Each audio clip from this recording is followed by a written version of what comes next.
Honorable members,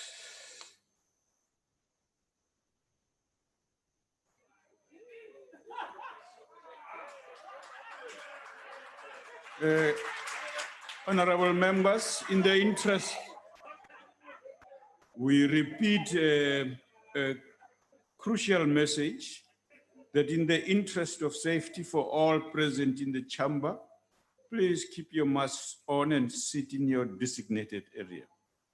We also request members to sign the attendance register. The only item on today's order paper is questions addressed to the Deputy President. There are 4 supplementary questions on each question.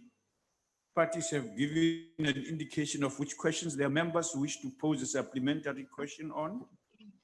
Adequate notice was given to this purpose. Please switch off your mics. Just check it. I know often we keep it on unwittingly. Let's switch it off, please. This was done to facilitate participation of members who are connecting to the sitting through the virtual platform. The members who will pose supplementary questions will be recognized by presiding officer. In allocating opportunities for supplementary questions, the principle of fairness obviously has been applied. If a member who is supposed to ask a supplementary question through the virtual platform is unable to do so due to technological difficulties, the party whip on duty in the House will be allowed to ask the question on behalf of their member.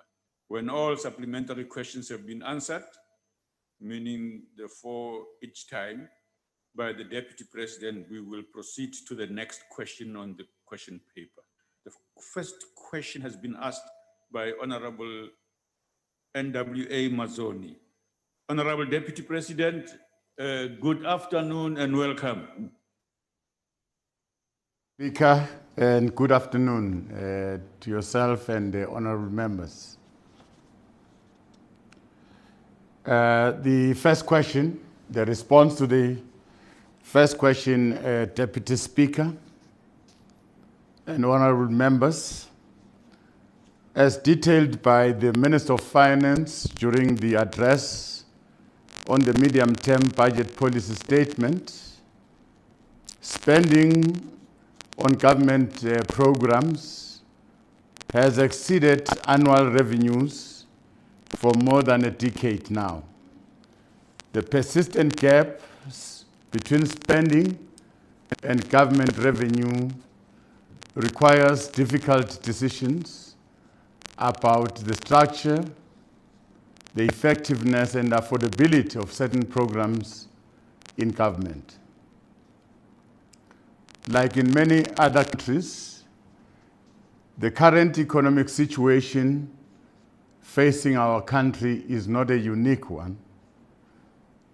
In actual fact, Deputy Speaker, it has further been exacerbated by the COVID-19 pandemic, which all of us are aware of. This dictates that government should repurpose and reprioritize the 2021 spending plans that were initially tabled in the 2020 budget. We must admit that our overall reality, Honorable Deputy Speaker, is that we are in an environment of shrinking resources that puts a strain on the national fiscus. That is why, in pursuit of our developmental objectives, we should accept that certain trade-offs will be made. To this end, Deputy Speaker, the National Treasury has been reviewing government's spending in order to improve efficiency by, among other things, focusing on addressing overlapping responsibilities and mandates that lead to duplication of work, as well as ensuring that government does not overpay for services sourced from private sector contractors and suppliers. Even in the face of such challenges, Deputy Speaker, we must not despair, but should sharpen our conversation on that which will contribute to empowerment of our ordinary people that we represent. We must focus on job creation and ensuring that none of our people are subjected to hunger and extreme poverty.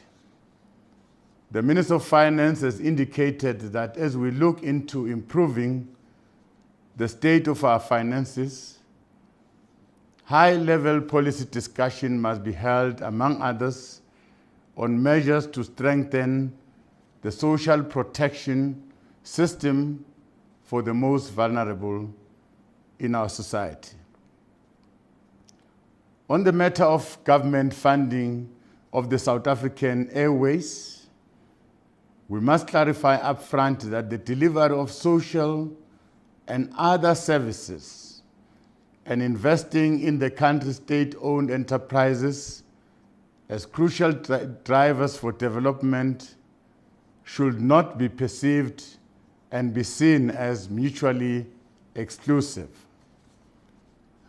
In the contrary, funding of SAA should be understood in line with preserving strategic and catalytic state instruments for transformation, for growth, for development, and for service delivery and employment creation.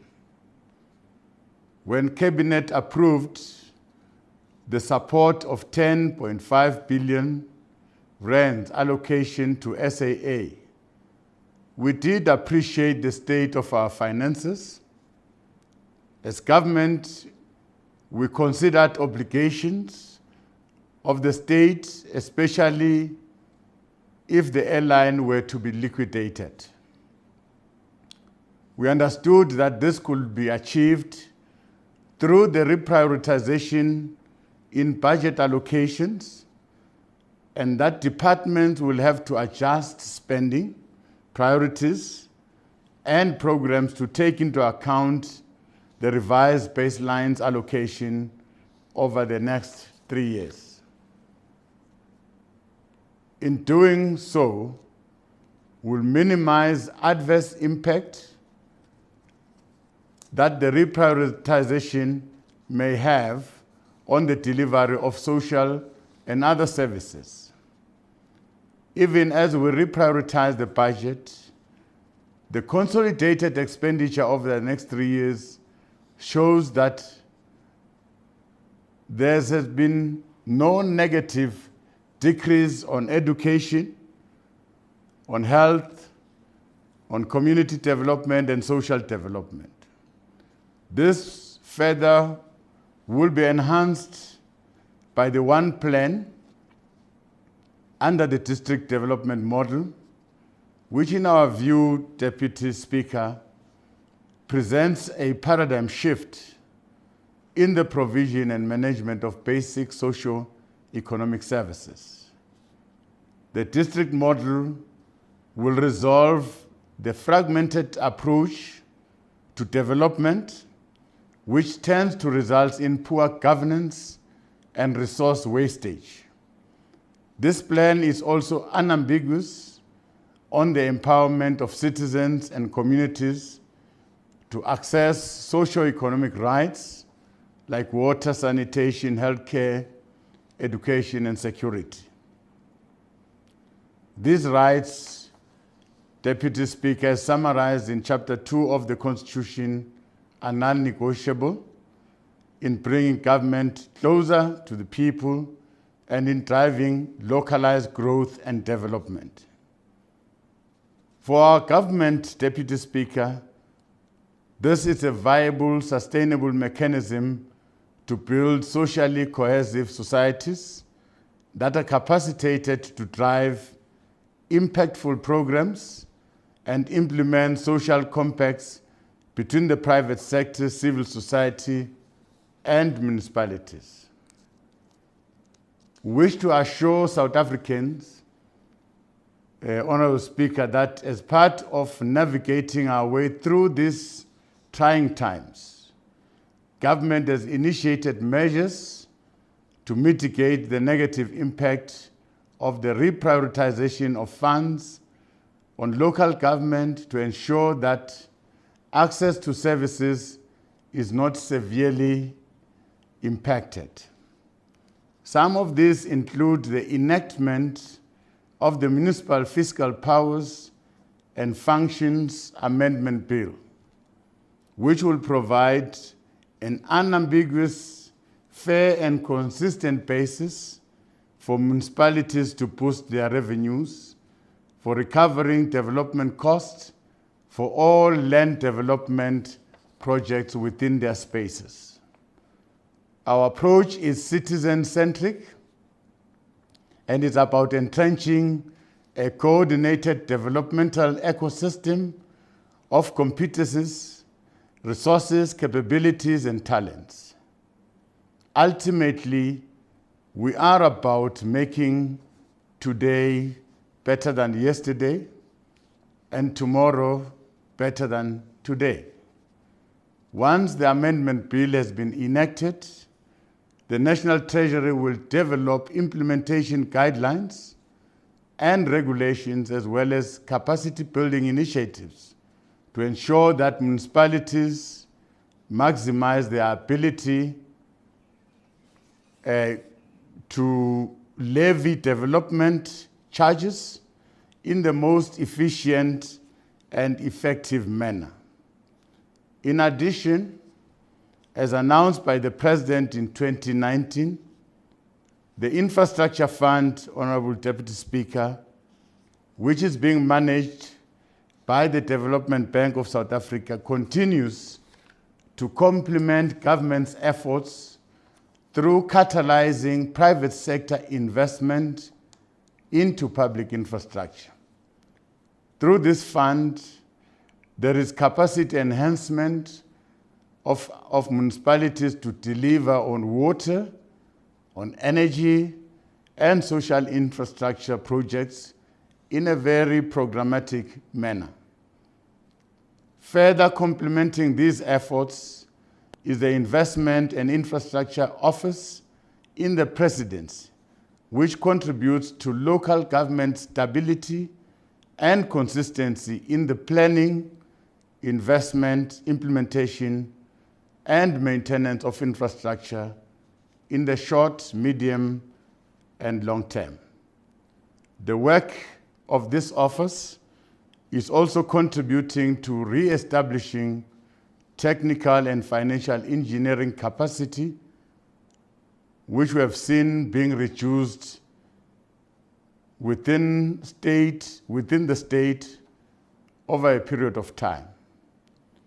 Honourable members, will therefore call upon all of us to join hands and work together to improve our fortunes and the fortunes of our people and support government's efforts of turning around the performance of our state-owned enterprises to better. Thank you very much, Honourable Deputy Speaker. Thank you. Honourable Mazoni.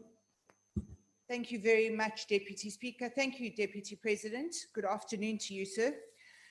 Deputy President, the answer that you've given to the question today is not dissimilar to one that I heard in 2011, 2012, 2013, 2014, 2015, 2016, 2017, 2018, 2019, and now 2020.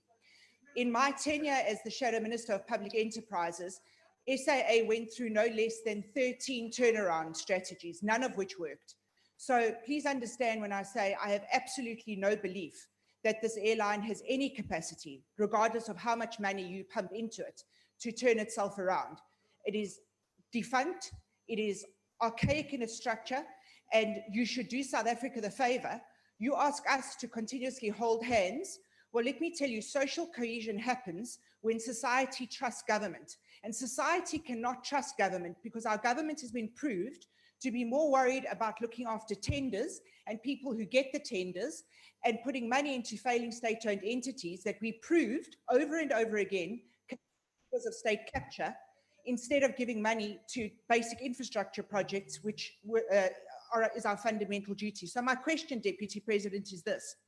It's been proven in court that Dudu Myeni was a delinquent director of SAA. It is beyond doubt that due to the actions of Dudu Myeni and the ex-President Jacob Zuma, we now found ourselves in a position where yet again, South Africa is going to be pumping 16 billion rand into SAA.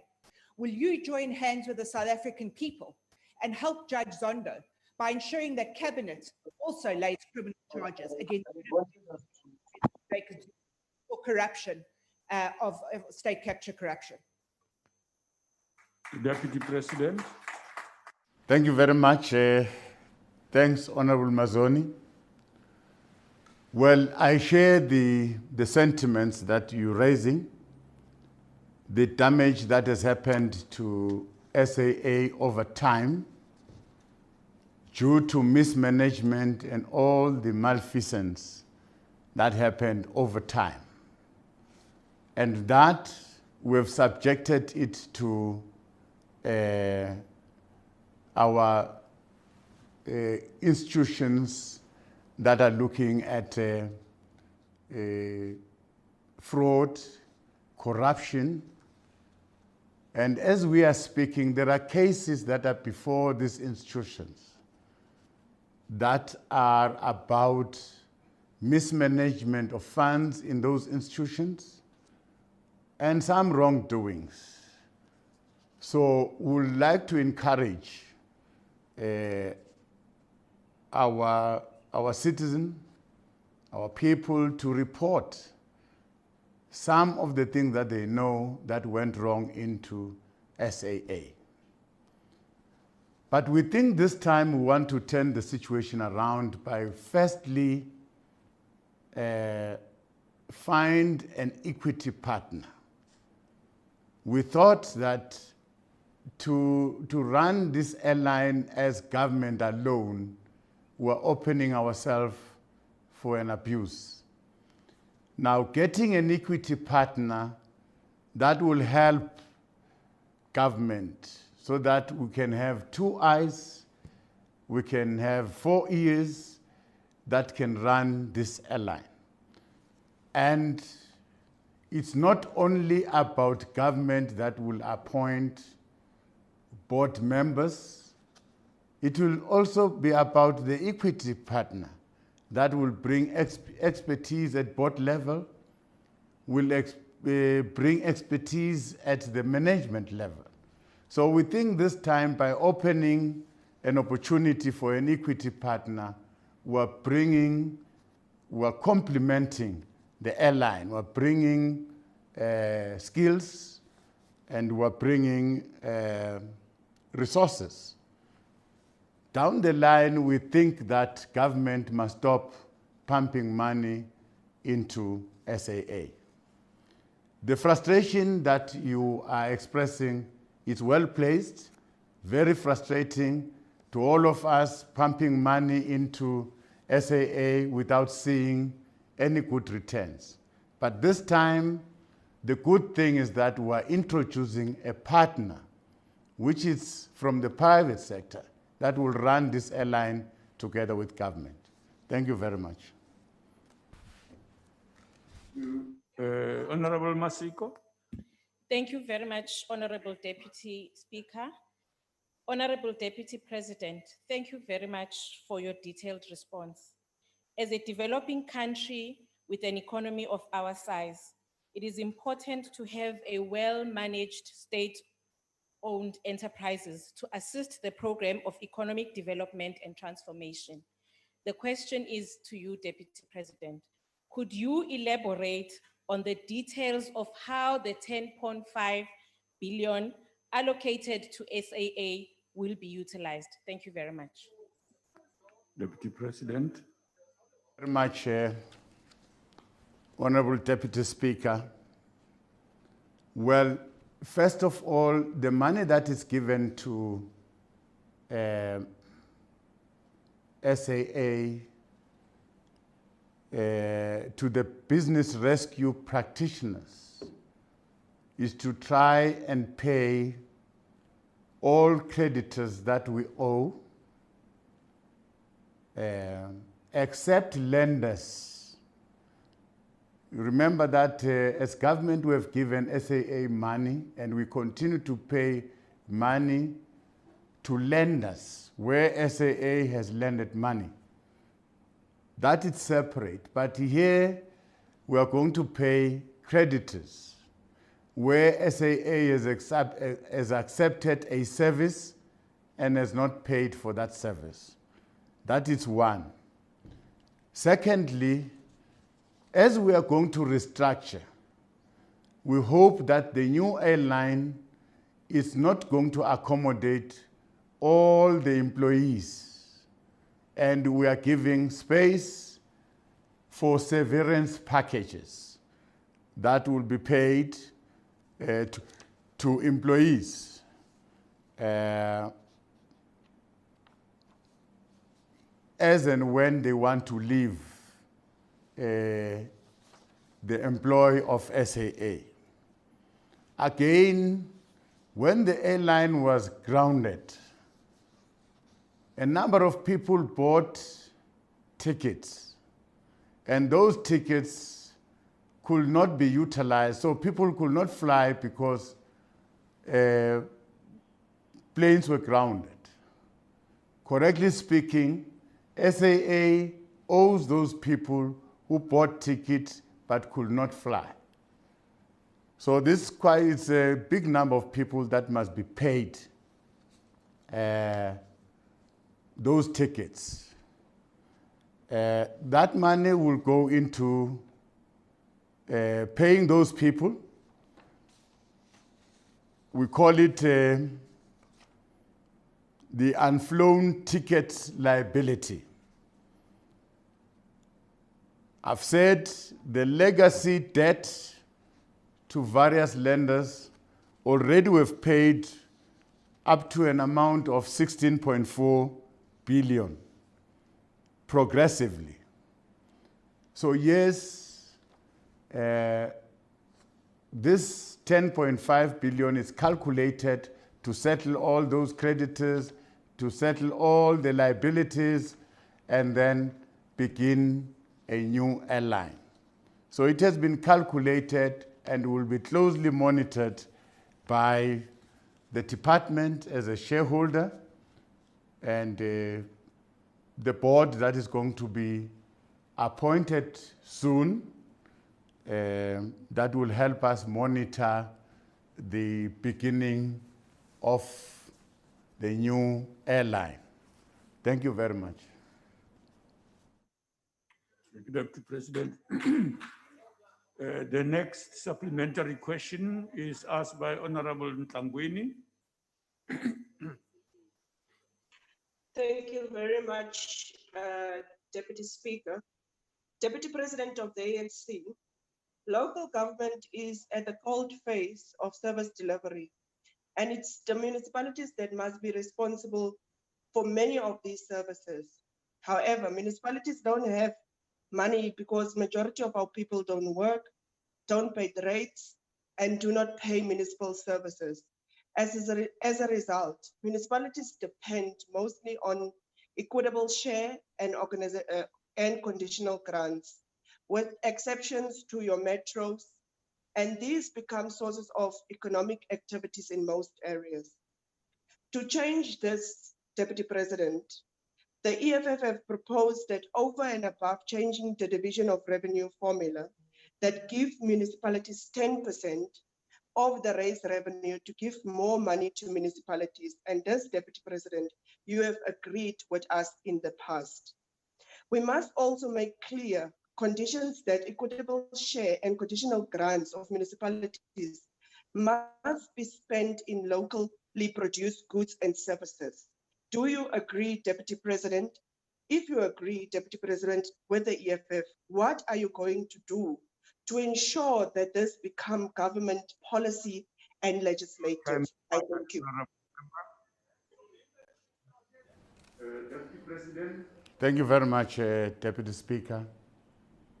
Well, I note the proposal, and probably it's worth to be considered over time. I can't, on my feet, say, yes, I agree. Well, it can be considered as a proposal, but what I've said today is that we have instituted an infrastructure fund. That's one.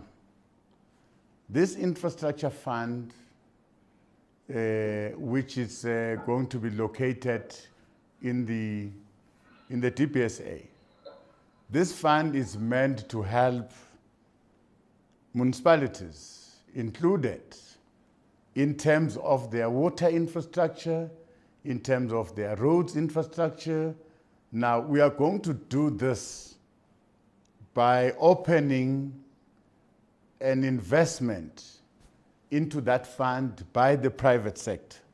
So government at a national level is going to run this infrastructure together with the private sector. We're going to allow the private sector to invest in that fund long term. But this will help municipalities in terms of managing their infrastructure. Then we're quite aware of the problem that you are raising of municipalities being unable to raise revenue because of their revenue base, which is very limited. We are saying we're going to pass this bill that we're talking about. This bill is going to, this Municipal Fiscal Powers and Functions Amendment Bill, which will allow municipalities to get revenue for every project that is being undertaken in their respective spaces. They are going to tax that project, whether you are building a house, whether you are building whatever you're going to build in a space of a municipality.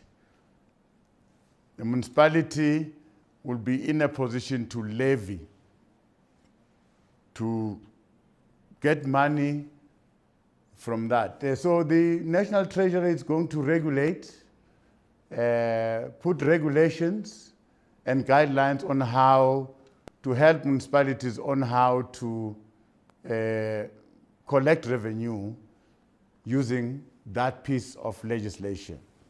So we think, yes, as much as we agree that municipalities are unable, their capacity to raise revenue is limited, over time it's going to be boosted by this bill, but we must also look at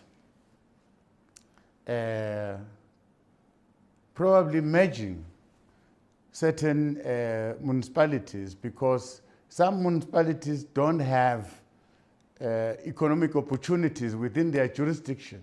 It will take time for us to find some economic spin-offs and activities that can help generate some income within those municipalities. So it will take time. It's just a reservoir of people that are staying there without any economic activity and without any possibility in the near future of creating an economic activity. Thank you, Honorable Deputy Speaker. Thank you, Deputy President. The next supplementary question is asked by Honorable Van der Merwe. Thank you very much, Deputy Speaker. Deputy President, the Department of Home Affairs is one of those who recently had its budget cut by 562 million. And why? because these millions were once again needed to bail out disgraced, failed state entities.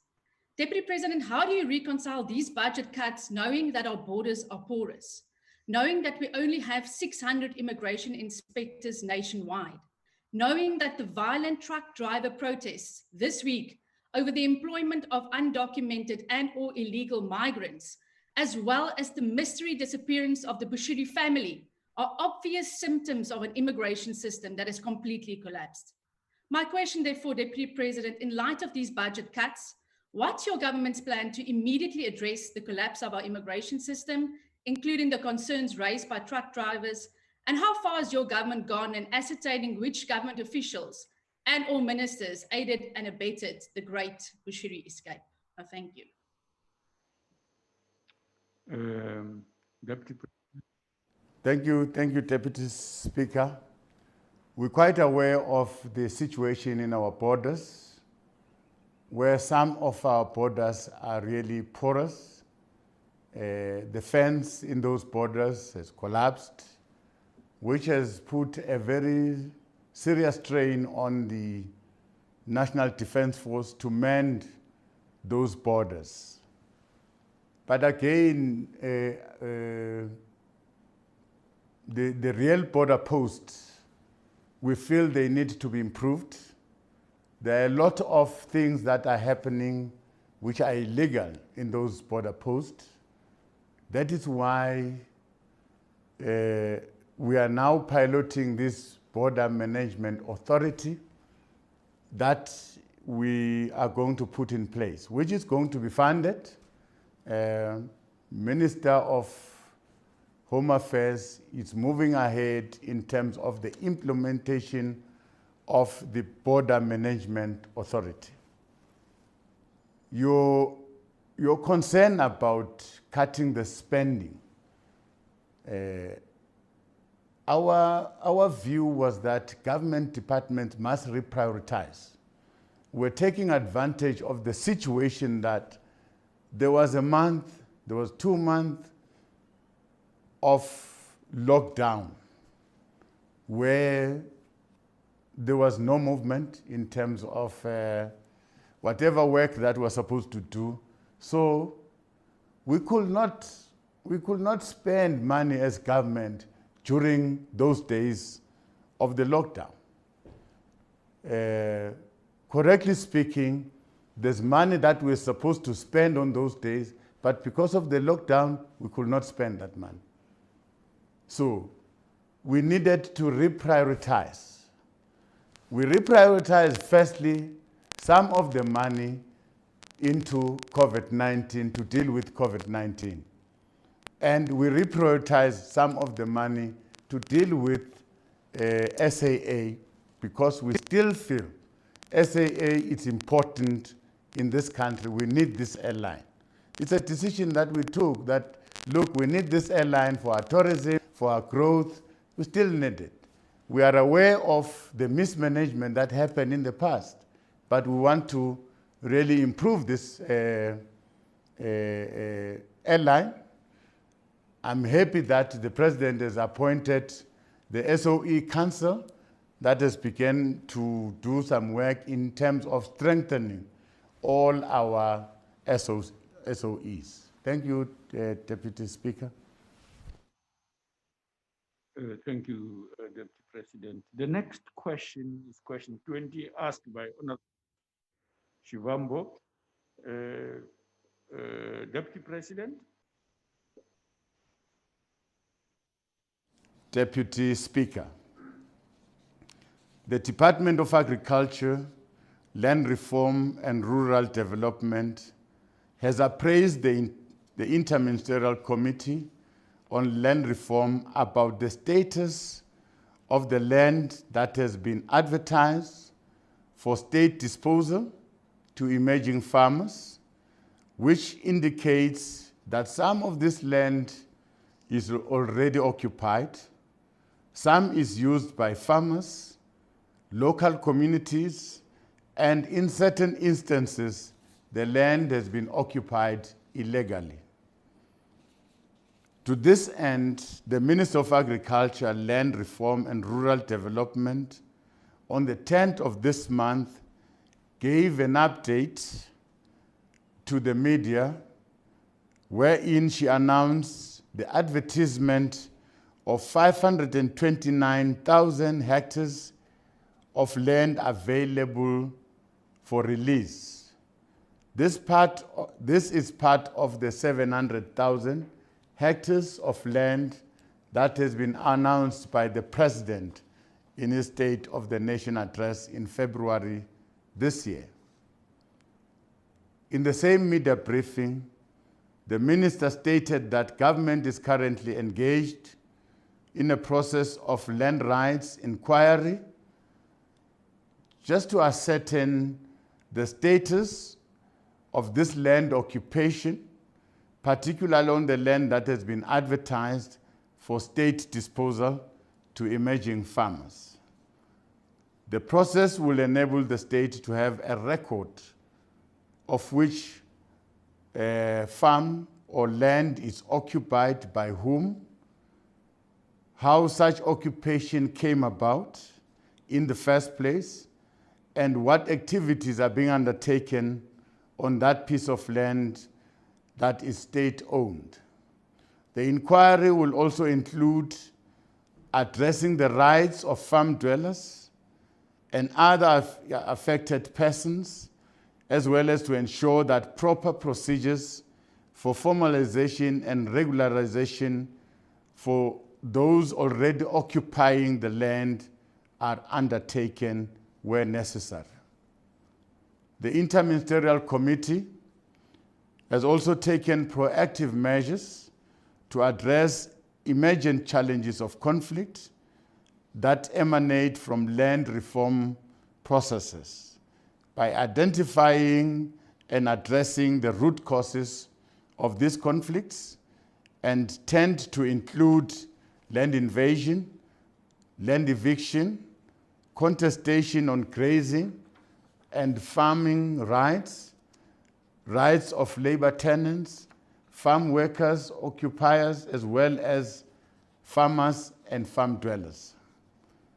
To this end, a rural and safety strategy has been developed and is being implemented, which is inclusive of the work done by the Minister of Police and the South African Police Services to address crimes committed in rural communities where such land-related conflicts manifest themselves. As government, we want to reiterate our call to our citizens to exercise restraint and allow government to implement the necessary policies and constitutional reforms aimed at redressing the imbalances of the past as reflected in skewed and inequitable patterns of land access and ownership. Am I audible, Deputy Speaker? Thank you.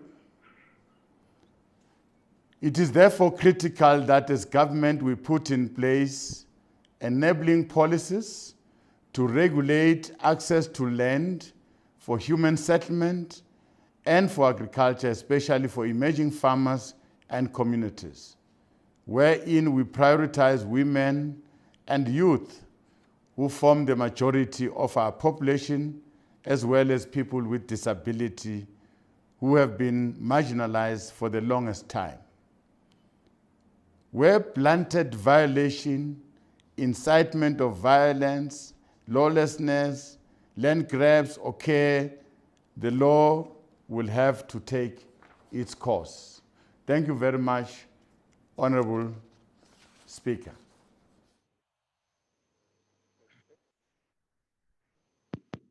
Thank you for that correction, Deputy President.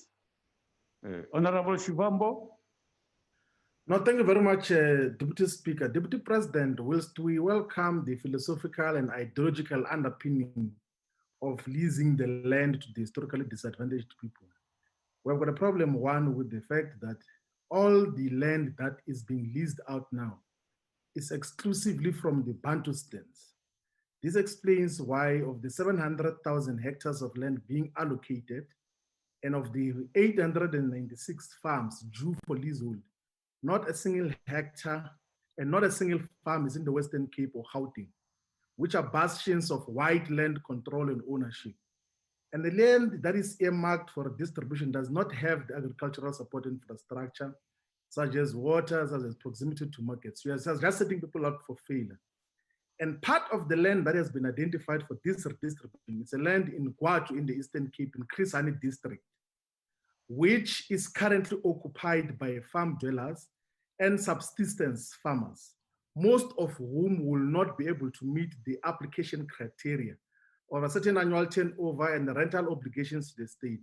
Our question is, why are you not using parts of the constitutional obligations of public purpose and in the public interest to repossess the land from the colonial settlers and give to our people?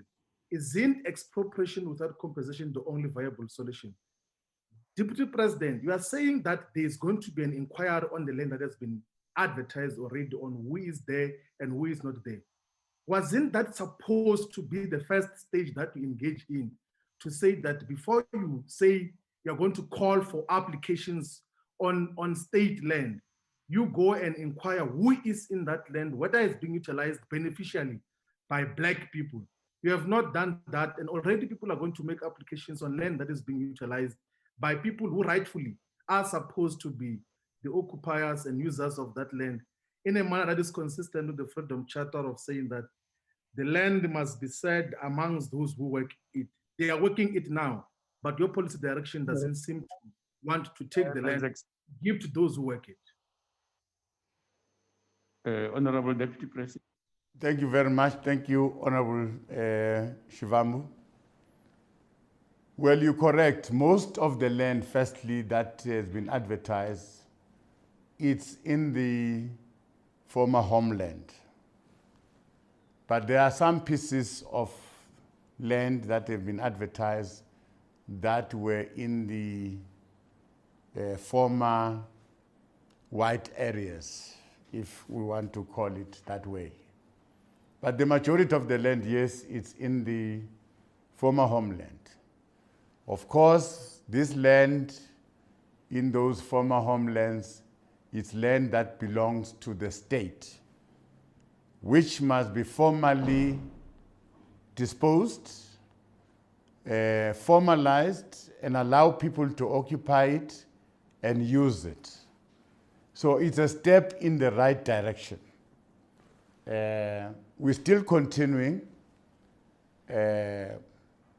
We are continuing to identify pieces of land that are in the hands of government. This is the first stage, and the second stage will also include land that is in the former white areas. Honorable Shivambu, there are too many ways to skin a cat. We have decided to advertise and simultaneously take this inquiry. Yes, I agree with your option of saying do the inquiry first, then you advertise. But you can do it simultaneously. Advertise and inquire. Who is here? The purpose is not to penalize people. The purpose is to dispose this land correctly, and we put it correctly in our books to say there is so and so in that piece of land, and we feel the land is correctly utilized, even if this person has not correctly got the land. But this time we are putting a process to give this land to this person, and we document it. We are not going to chase people that are making a living on the land, because our intention is to ensure that our people are given land in order to make a living.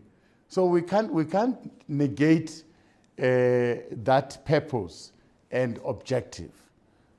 Those that are there now, that are utilizing the land, are going to be affirmed without any failure. No one is going to be chased away.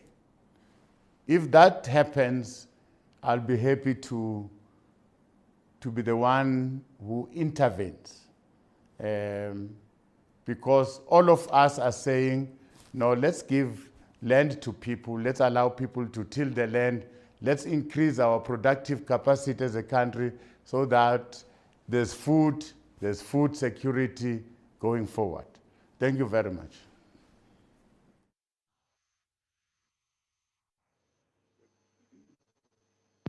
Thank you, Deputy President. Agbare Breed. Dankie, agbare adjunct Speaker. Deputy President, do you not agree that one of the biggest contributing factors to this problem is because of the fact that people do not have the title deeds to their land, and thus most land is in the possession of the state? The fact is, the ANC government, your government, are not willing to empower South Africa's people. It is a well-known fact that farmers cannot farm effectively and cannot grow their businesses without owning their land. If farmers do not own their land, they have no collateral against which to borrow. Will you today clearly take a stance and put on record that the ANC government will ensure that all farmers be given the title deeds to their farms to ensure a thriving agricultural sector? I thank you, Deputy Chair. Thank you. Deputy President. Thank you very much, Honorable Deputy Speaker. I think there are different categories in terms of ownership and occupation of land. There are some people, firstly, that have leased the land from government for a particular period. That is prevalent and it's acceptable in our rules. Some people have leased the land for 30 years, 40 years, and they're tilling. Now, if that 30 years is over, they can renew the lease going forward. Now, there are instances where we have restituted some land through our restitution program, land that has been claimed, and we have given it back to people with title deed. Now, through our redistribution process, there's land that we have given it back to people with title deeds. Now, we are continuing that process to say there is no need for the state to hold these vast pieces of land if people out there are crying for land. Let us give this land to the people. So we're in that process now. That is why this question, because we have advertised some pieces of land, and in certain instances there are people that are occupying those pieces of land. And if we find that these people are correctly utilizing this land, they are farming, we are going to affirm their occupation. We are going to support their occupation. There are those who are farm dwellers that have got nowhere to stay, and in this process, they are going to benefit. We are going to give them land so that this question of landless, they are moving up and down. They don't have land for their cattle to graze. This is going to come to an end. Now, progressively, as we move forward, we are restoring land to people, and we're going to give them title. That is the objective. Now, in the near future, very soon, we are going to be announcing the pieces of land that were claimed by people, that are in the hands of government. Government has agreed to release those pieces of land free of charge. So those will be announced, and all of us will go there and hand over these pieces of land that were claimed by our people that are in the hands of government. Thank you very much.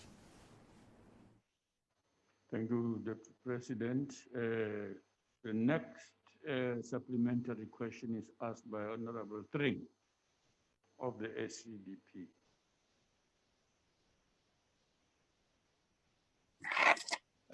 Thank you, Deputy Speaker. Honorable Deputy President, the ACGP believes that Black landlessness has become a convenient weapon for political populists in South Africa. This is corroborated by Sibusiso Nkomo of Afrobarometer, whose survey revealed that most South Africans of voting age prioritize jobs and security over land ownership issues. We in the ACGP agree that land reform has been painfully slow, as well as corrupt, and has done little to achieve equitable distribution and access to land for Black South Africans. An example of this is that currently the Department of Public Works is still awaiting for National Treasury to endorse the release of over 323,000 hectares of land for social economic projects. Now, former President of South Africa, Mr. Kgalema Motlanthe, said, if property is not protected, you destroy its value. And if there's no value, then you won't have an economy going forward. In the light of this, what government initiatives, Mr. Deputy President, are there that are inclusive, protecting the rights of farm workers, farmers, as well as the protection of property rights, while condemning the work of anarchists and antagonists who seek to negate all progress made through the government's social cohesion projects? I thank you. Honorable, in future, you must reduce your preambles to your question, because now you take our time that is not and does not belong to you, it belongs to other members here. Deputy President. Thank you very much, Honorable Deputy Speaker. Let me try and correct this assertion that people are taking advantage and they are abusing landlessness. They are trying to make political statements. I disagree with that point. I disagree because as a country, we have got a past. We're coming from a past where people have been dispossessed of their land. That we know is documented in our history. Now, this government, ourselves as a country, having recognized this anomaly, this deep-seated problem, we have taken the necessary steps to correct it. That is why we are talking about it. It's not about political point scoring. It's about addressing a problem that happened in the past. And I think we should allow that conversation to move on because it's about addressing a problem. Now, we have decided as government to reintroduce the expropriation bill as allowed by the Constitution, to say where possible, government must put legislation to define the conditions under which land can be expropriated. Now, for public use, for public purpose, that can be challenged, but we are going to put the bill before yourself. Is there in the Constitution? Some are saying we should have proceeded with this. There's no need to amend Section 25 and whatnot. But as this Parliament, we have decided that no, let's move ahead and amend Section 25 so that we are clear. We're clear that where there is a public outcry about a certain piece of land, government can take the necessary step to restore that land to the rightful owners. Or if there's public usage for that piece of land, government can expropriate that land. Now, that is why we've taken these two steps. It's not like people are talking about this subject in this country because they want to score political points. Thank you very much. Thank you. Honorable Kabekulu.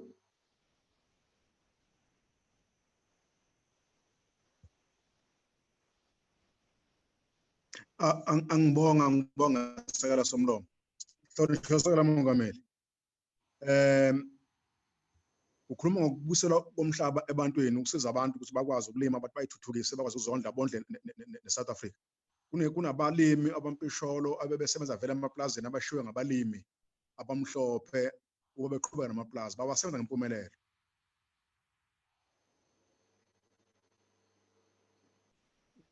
Ngenxa yomona nobugovu abanye bamalungu eParliament nabanye basebenza amaplaza abanawo kodwa bazophuca. Case in point, in Eastern Cape sinomlimi obephumelela usuke umakhelwane wakhe wazomphuca iplaza eMpumalanga province nakhona kwenzeke esifanayo. Ngabe ke mhlonishwa Mongameli ukhona nomgomo okhona womhlaba othi umlimi nomlimi kufuneka abe namaplaza amangaki ukuze kugwenywe ubugovu bese kubona kwabamhlophe lapho khona umhlophe ube namaplaza mhlawumbe abaloko ko-10 20 eyedwa kuma province ahlukeneyo. Ukhona nomgomo mhlonishwa Mongameli, Sekela Mongameli ozovimbela ubugovu lapho khona abantu bezogxamalaza ngoba nakho bebona indawo ezinye zi-productive ngoba zisetshenzwa bona bengakwazi ukuyisebenzela. Ngiyathokoza. Deputy President. Ngiyabonga Sekela la Somlomo. Asinawo umthetho ukuthi ke uma unamaplaza kufanele ukuthi ube neplaza elilodwa ube namabili ube namathathu ungadluli kwa-5. Asinawo umthetho loyo.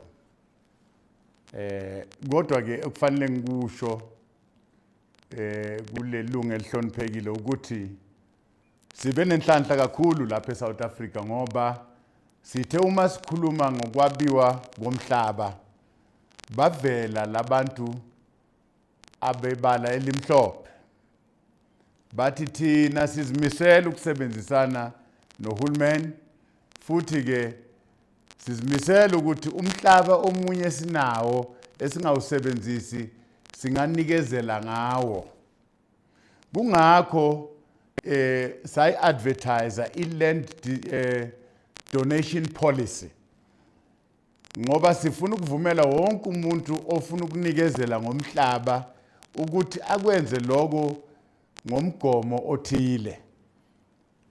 Ipolicy ke le njengoba sikhuluma izobhekwa seyifike ekugcineni siyipublishile abantu bayibheka manje seyifike ukuthi icabinet ithatha isinqumo sokugcina. Siyosebenzisa ke le policy ukuthi uma umuntu efuna ukudonate land asebenzise lo mgomo. Abasozimayini amakampani amakhulu afikile kimi afikile kupresident iland le singayidonata singanisiza futhi ukuthi siyibuyisele esimeni lapha ingalimeka khona siyibuyisele kini. Manje ke siyayibonga lento leyo. We want to say thank you to all South Africans who are taking that attitude of donating land because this is the right thing to do. It's happening in a very good spirit that seeks to build South Africa. Kodwa ke kukhona la umhlaba sizowuthatha ngoba sinezizathu ezithile esizibekayo, sizibeke phambi kwesizwe ukuthi lo mhlaba lo siyawuthatha ngoba suhulumeni ngalesizathu lesi nalesizathu lesi futhi ke sizimisele ukungabhadali lo mhlaba or sibhadala imali ethile. But ke inkulumo ekhona lapha endlini ikhuluma ngokuthi siwuthatha umhlaba singawukhokheli uma ngabe sifuna ukuwusebenzisela for the public concern. Umhlaba lo siwuthatha ngoba sifuna ukuthi sisize isizwe sase South Africa.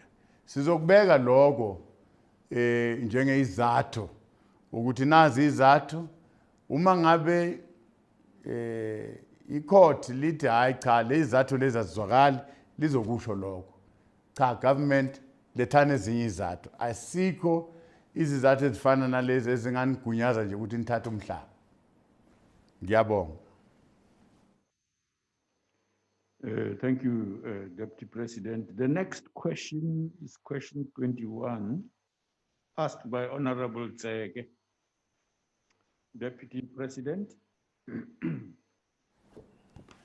Thank you, Honorable Deputy Speaker.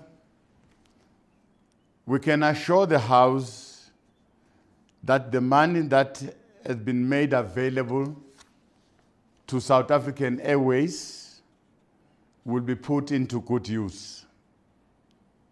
Government, through the Department of Public Enterprise, will closely monitor these funds to ensure that they are used solely for that intended purpose, as reflected in the Business Rescue Plan. The Department of Public Enterprise will be charged to ensure that this money is utilized correctly.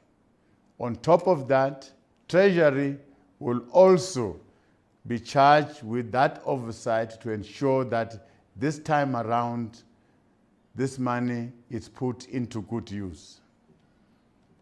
As indicated during our oral replies to the National Council of Provinces on the 3rd of March 2020, government took a decision to heed the business rescue practitioners' advice not to liquidate SAA, but preferred to restructure and transform the national carrier into a sustainable airline. The general skepticism by some of our South African people towards the viability of keeping and providing government financial support to SAA is understandable, more especially given the historical challenges experienced by the airline that has cumulatively impacted on its financial performance and competitiveness.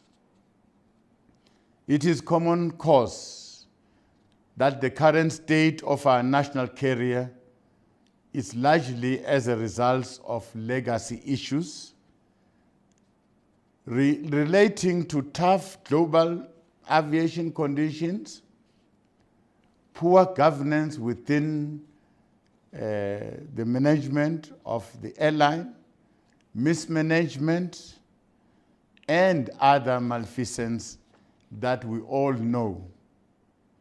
Notwithstanding all these challenges, the benefits of ensuring that SAA is kept afloat and contributes to the country's economy far outweigh those of collapsing the national carrier.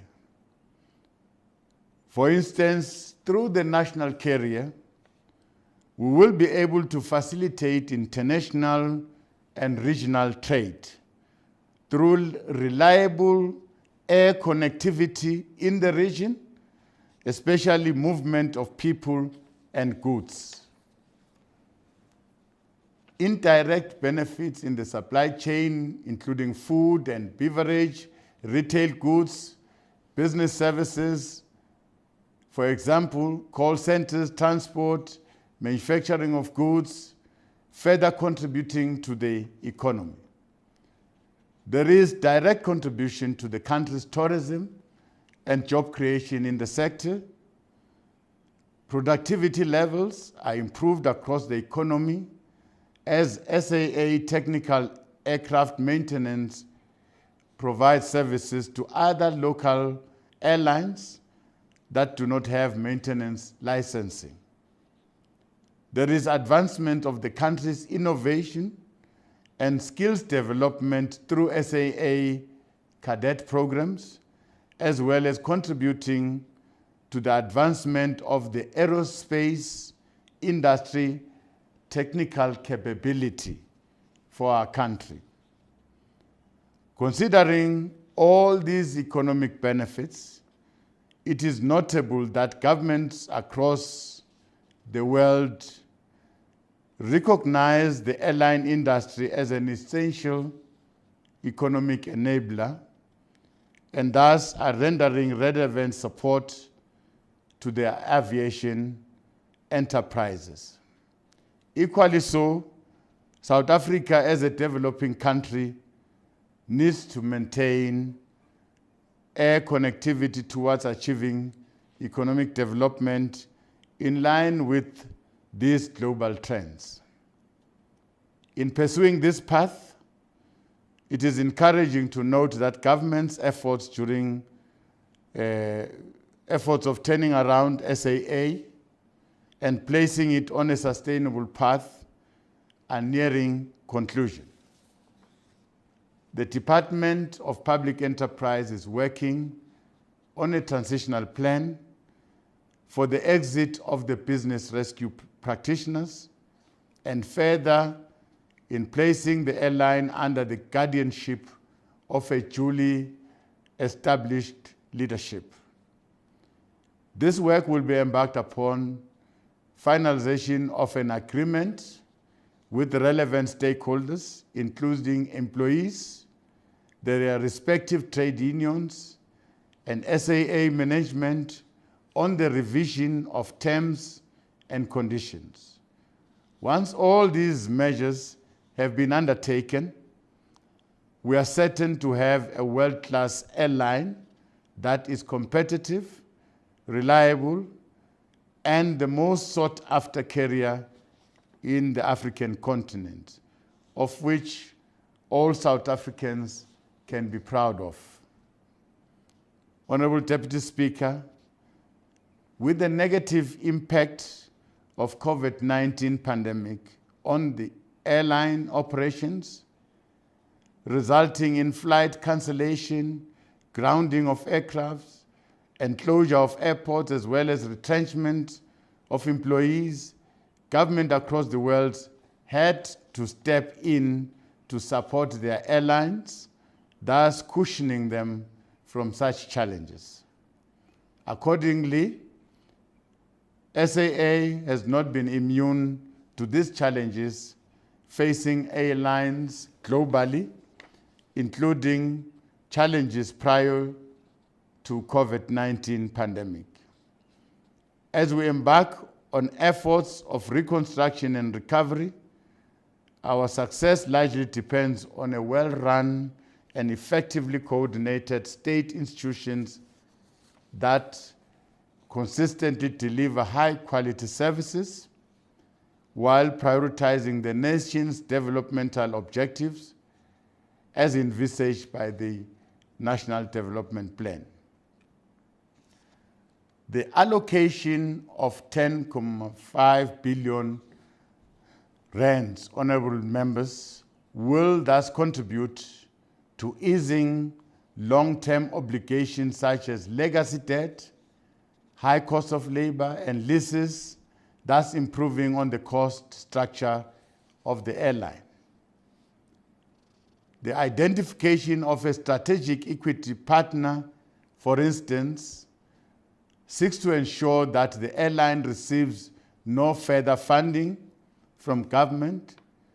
Its strategic importance is therefore to bring in equity, fit-for-purpose management skills, technology, and commercial acumen into the entity. This intervention should contribute to placing the airline on a new path of recovery.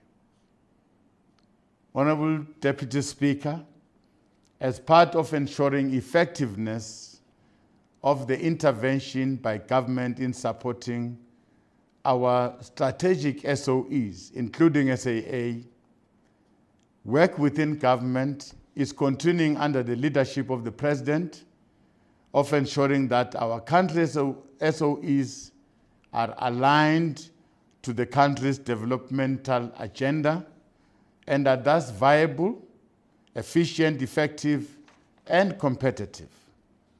For instance, the Presidential State-Owned Enterprise Council, which comprises of leadership from government, some ministers, comprises of labor, business, and academia.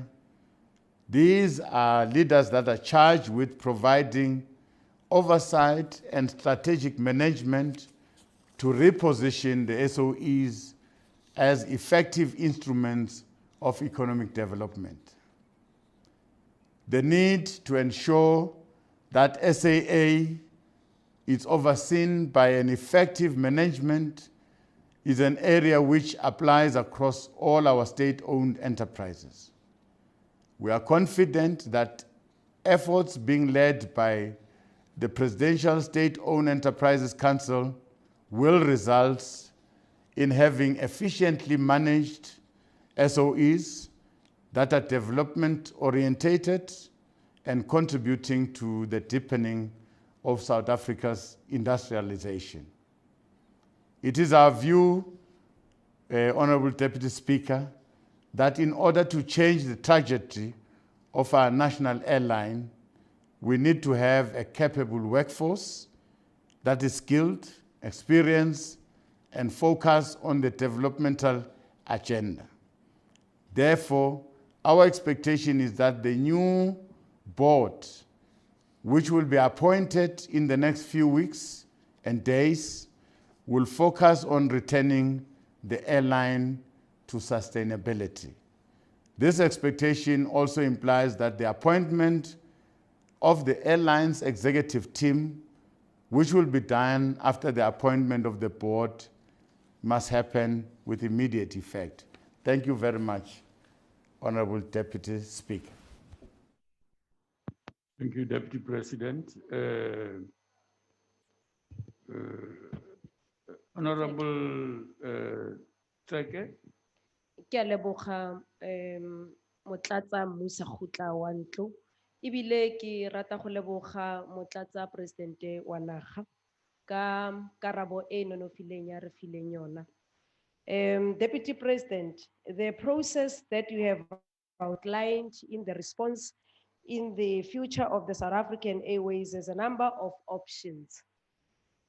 There is a discussion around two options, being the recapitalization route with restructuring or the liquidation route. What, in your opinion, Deputy President, makes the recapitalization and restructuring a rational and preferred option and will serve the interest of the airline and country better than liquidation? Ke a leboga, President. Thank you, Honorable Member. Deputy President.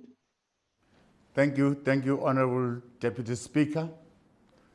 Well, the route that we have chosen, that of restructuring the airline, not liquidation, it's informed by a number of reasons. Firstly, whether you like it or not, if you take liquidation, you are not exempted from paying all the legacy debts that you must pay. You are not exempted from paying your lenders. You are not exempted from paying your creditors. You will have to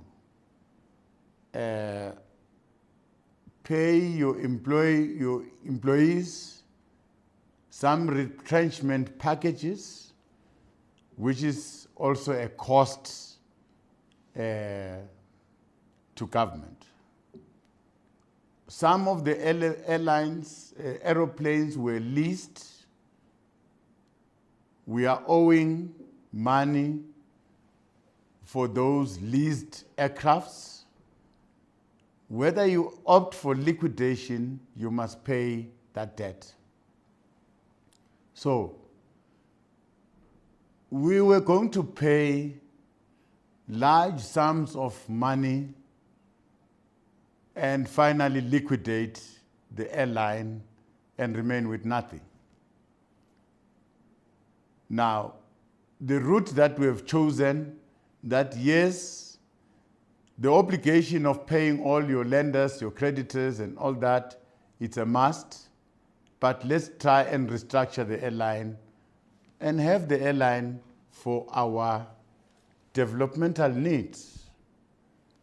This airline, it's a good instrument, a good catalyst for growth and development, like we've said. Thank you very much. Thank you, Deputy President. Honorable Sheikh Imam. Thank you very much, Deputy Speaker. Very good afternoon to you, Deputy President. Deputy President, the success of South African Airways will depend on learning from the mistakes that we've made in the past. Okay, and some of the mistakes, and something that repeatedly I myself have brought to the attention of our house, but we do not get answers. What really happened in the case of Coleman Andrews, who sold your entire fleet of airplanes to his own company and then leased it from the very same company? Why is there no repercussions for that? And why are we not recovering the money? The other mistakes has been our call center, like you said, you spoke about call centers, which is in the United States of America, the high price of water, 1 in 3 workers not being at work and things. But very importantly, Deputy President, in order to make a success of South African Airways, will you encourage that all public representatives and officials, since we are complaining that we're using taxpayers' money, will in future, once SAA is on the air again, use South African Airways as charity begins at home? Thank you, Honorable Sheikh Imam. Your time has expired. Deputy President. Thank you very much. Honorable member is coming with a very creative proposal. But remember, Parliament is a different arm of the state. Parliament can take that decision that, look, all our members must use South African Airways. This is our airline. You are within your right to do that. But South African Airways must be able to service you, not continue to have flights cancelled, disrupt your programs and all that. It must be an efficiently run airline. Now, the problem that you're talking about of a number of aeroplanes that were sold and leased again. Now, we are not getting the business rationale for that. The explanation that was given to us was that it is costly to run an airline, an aeroplane that you own, rather than to run an aeroplane that you have leased, because You can always change it as and when you feel it must go for service, you then change it and get another one. Whether that's correct, I think it's for the Department of Public Enterprise that is still investigating the matter. But I must say that South Africa needs an airline. We are just unfortunate of the past, what happened to SAA. SAA was not well run. There was mismanagement. There was a lot of corruption within SAA. Now, if it was a well-run airline, I can tell you it was going to boost the country. Now, going forward, like I said, to curb that, to ensure that we don't return to that eventuality of corruption, mismanagement, we felt that this time around we must get an equity partner. We must get the private sector that will run this airline together with us so that there is an infusion of skills, better skills that we don't have in the public sector that will come from the private sector. We think we are going to succeed, but we need this airline. Thank you very much. Thank you, Deputy President. Honorable Lees, you are the third.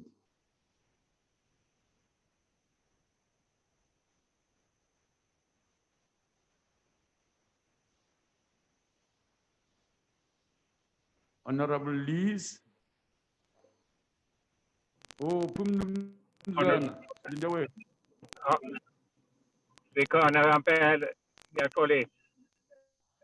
Honorable Deputy Speaker, to you, to the Deputy President.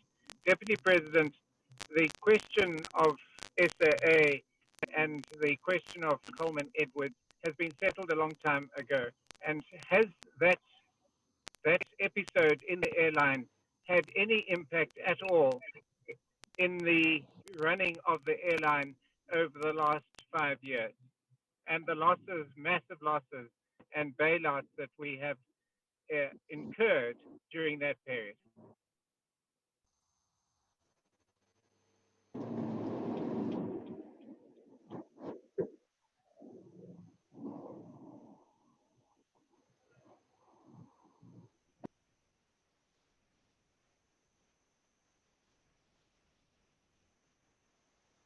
The honorable member seemed to have had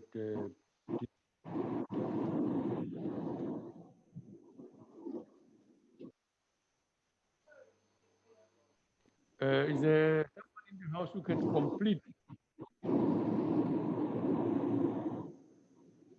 Honorable Speaker, can you hear me now? Yes, please finalize because we've run out of time. Go ahead. You're almost running out of time. Can the Deputy President please explain whether or not the issue of the Coleman Edwards sale of airplanes had any impact on the massive losses that have been incurred by SAA over the last 5 years and the bailouts that have resulted? Okay. Okay, thank you. Honorable Deputy President. Thank you, Honorable Deputy Speaker. I think might have heard the question to say the impact of the sale of the aeroplanes to the situation in which SAA finds itself. Am I correct, Deputy Speaker? Yes. In other words, he said the impact of Coleman Andrews and what he did. Are we attributing the recent bailouts and other things to him as well? Not really. We still want to investigate the impact of that decision by the previous board of SAA. That will be separate. It's going to be investigated, but the business rescue practitioners were given an assignment to rescue SAA, which was a collapsing business. Of course, they came up with recommendation on how best to rescue the airline, and in that rescue plan, of course, they've indicated the debtors that we owe and the lenders that we owe. And then going forward to say, if you want to resuscitate this airline, this is what you need, this is what you need, this is what you need. Really, they did not go into detail what led to the collapse of SAA. Thank you, Honorable. Thanks, Deputy President. Honorable Kwankwa.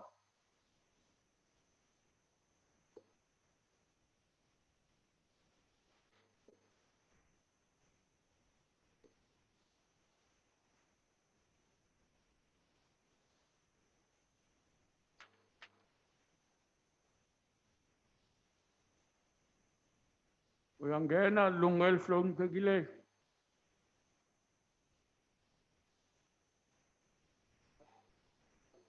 It's not connected.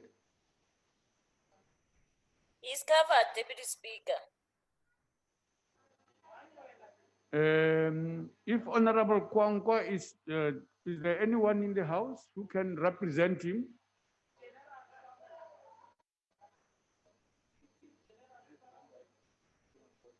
Okay. I'm afraid if we don't get any indication of what's happening, he should have communicated to us. We will proceed to the next question, which is asked by Honorable Buthelezi. Deputy President. Thank you, Deputy Speaker.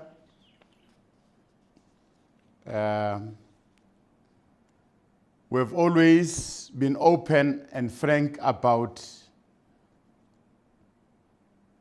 the issues surrounding Eskom and how Eskom should be turned around for it to succeed. Even to this date, Honorable Deputy Speaker, we continue to be alive to the reality faced by the power utility, and by the way, which is largely informed by legacy issues and other challenges related to rising debts. As government, our top priority is to address Eskom's financial and operational challenges and return it to a growth trajectory. Given the strategic role and importance of Eskom to the economy, failure to turn Eskom around is not an option.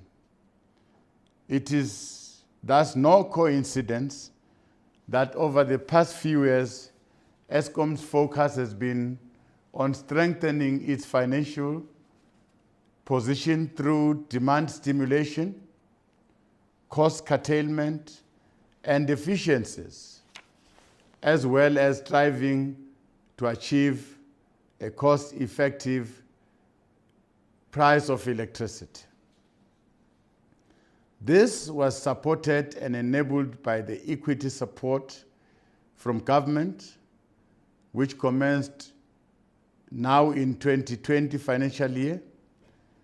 In addition, Eskom is implementing a comprehensive turnaround plan which focuses on 5 key areas, that is namely operational recovery, improving the income statement, addressing the balance sheet, accelerating the restructuring of Eskom into 3 divisions, and building a high-performance organization through addressing the corporate culture to energize the workforce. Notwithstanding prevailing challenges, we ought to accept that discernible progress has been made in establishing and stabilizing the utility, placing it on a very firm, sustainable path.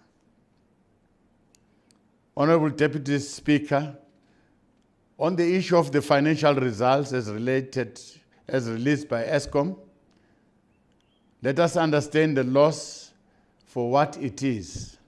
Correctly speaking, a net loss is not a demonstration that no work is being done, as there's been recorded revenue growth. It is true that Eskom recorded a net loss of 20.5 billion rands for the 2019-2020 financial year, of which is in line with what was budgeted and in the first place affected by the revenue collection. At the same time, Eskom also posted an operating profit of 9.2 billion during this financial year, the previous financial year. However, the unsustainable debt level of more than 480 billion rands has led to Eskom's gross interest cost becoming the second biggest cost item after coal costs, higher than both employee benefit costs and capital expenditure. We wish to place it on record that government has taken a view that Eskom must be supported to implement a comprehensive turnaround program.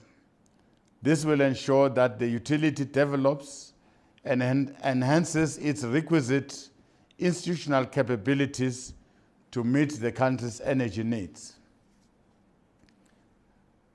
This is why, Honorable Deputy Speaker, the Eskom Political Task Team, which is aimed at ensuring that Eskom is able to resolve its problems, typically meets every month. These meetings are preceded by those of Eskom's Technical Task Team. This Technical Task Team is made out of Director Generals, together with Eskom officials and other stakeholders, technical experts and regulatory bodies to deliberate on key matters that will take this utility forward. Cost savings remain a key aspect of the financial turnaround plan. The 2020 and 2021 corporate plan outlines a cost-saving budget target of 55.6 billion rand over the next 3-year period from the financial year 2021 to the financial year 2023. The cost-saving target for the financial year 2021 is targeted at 14.1 billion. Therefore, even with government support, Eskom's liquidity remains constrained due to poor long-term financial sustainability. Government's equity support is assisting Eskom in servicing its debt commitments. Nonetheless, equity support only improves liquidity, but will not finally resolve Eskom's financial viability.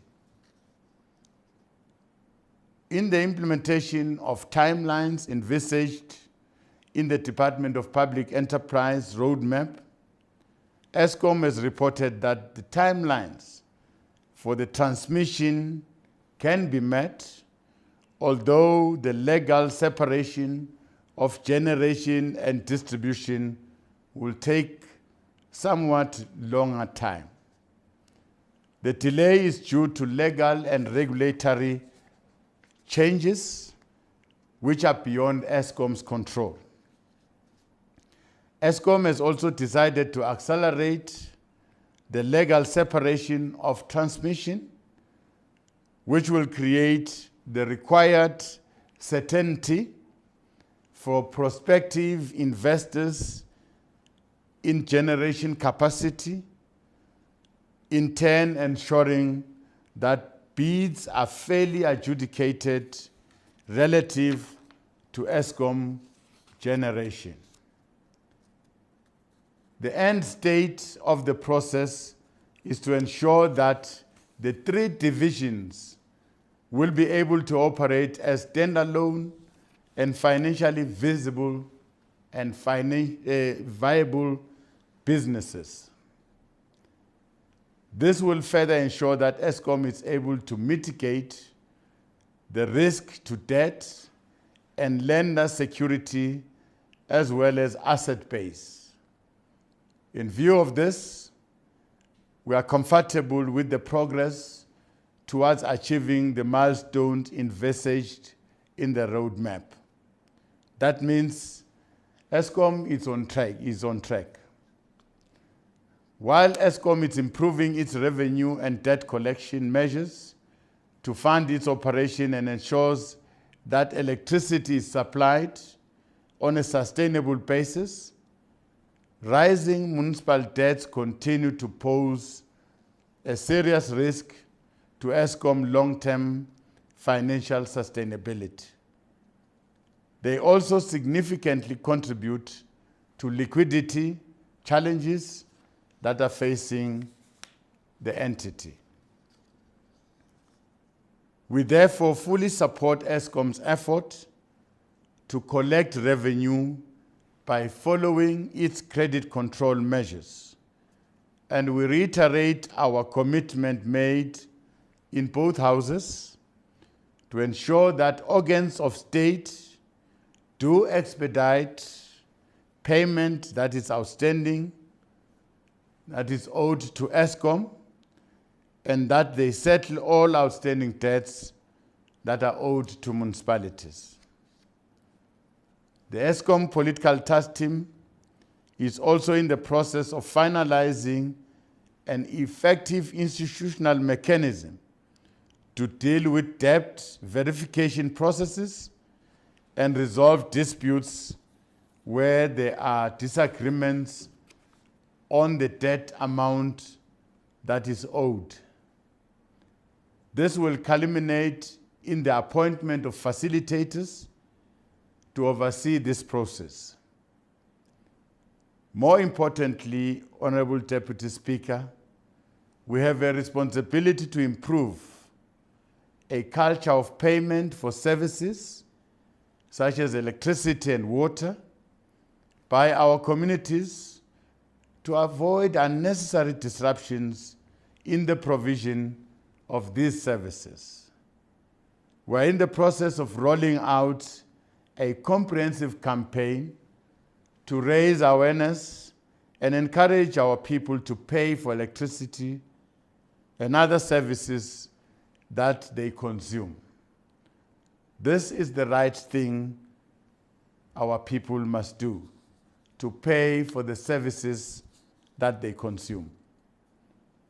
We make this clarion call on all our communities to pay for electricity so that we can enable Eskom and municipalities to provide these services on a continuous and sustainable basis. Thank you very much, Honorable Deputy Speaker. Thank you, Deputy President. Before I give to Buthelezi, may I request members on the virtual platform kindly switch off your videos.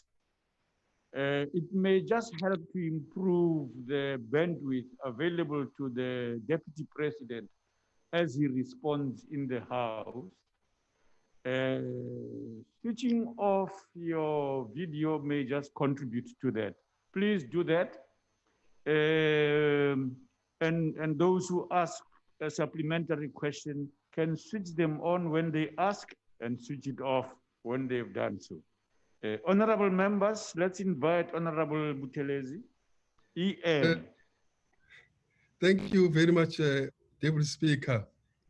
The Minister of Finance has indicated that PIC is willing to help ESCOM's debt, and reports suggest that Treasury and ESCOM are already in talks to this arrangement.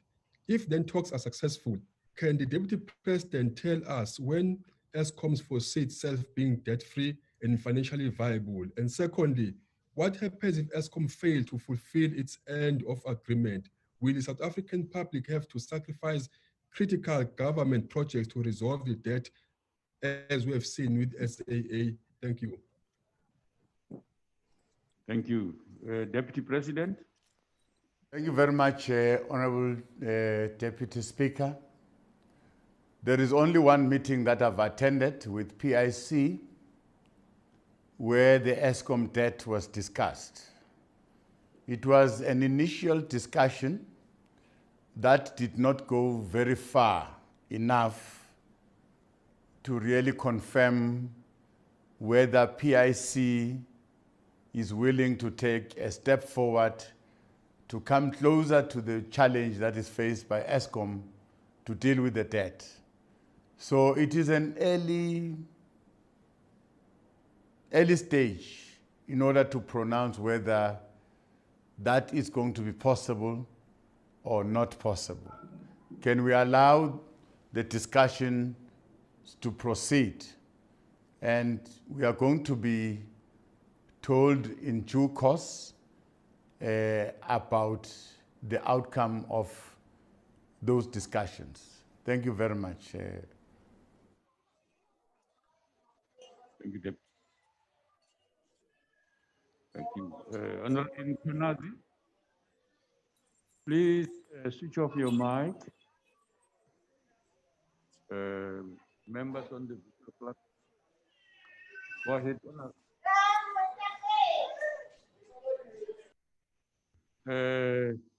Honorable Shalembe, please switch off. Please switch off. Go ahead, Honorable Member. Thank you very much, Deputy Speaker. Deputy President, we acknowledge the extraordinary work of the ESCOM political task team under your leadership towards ESCOM turnaround strategy.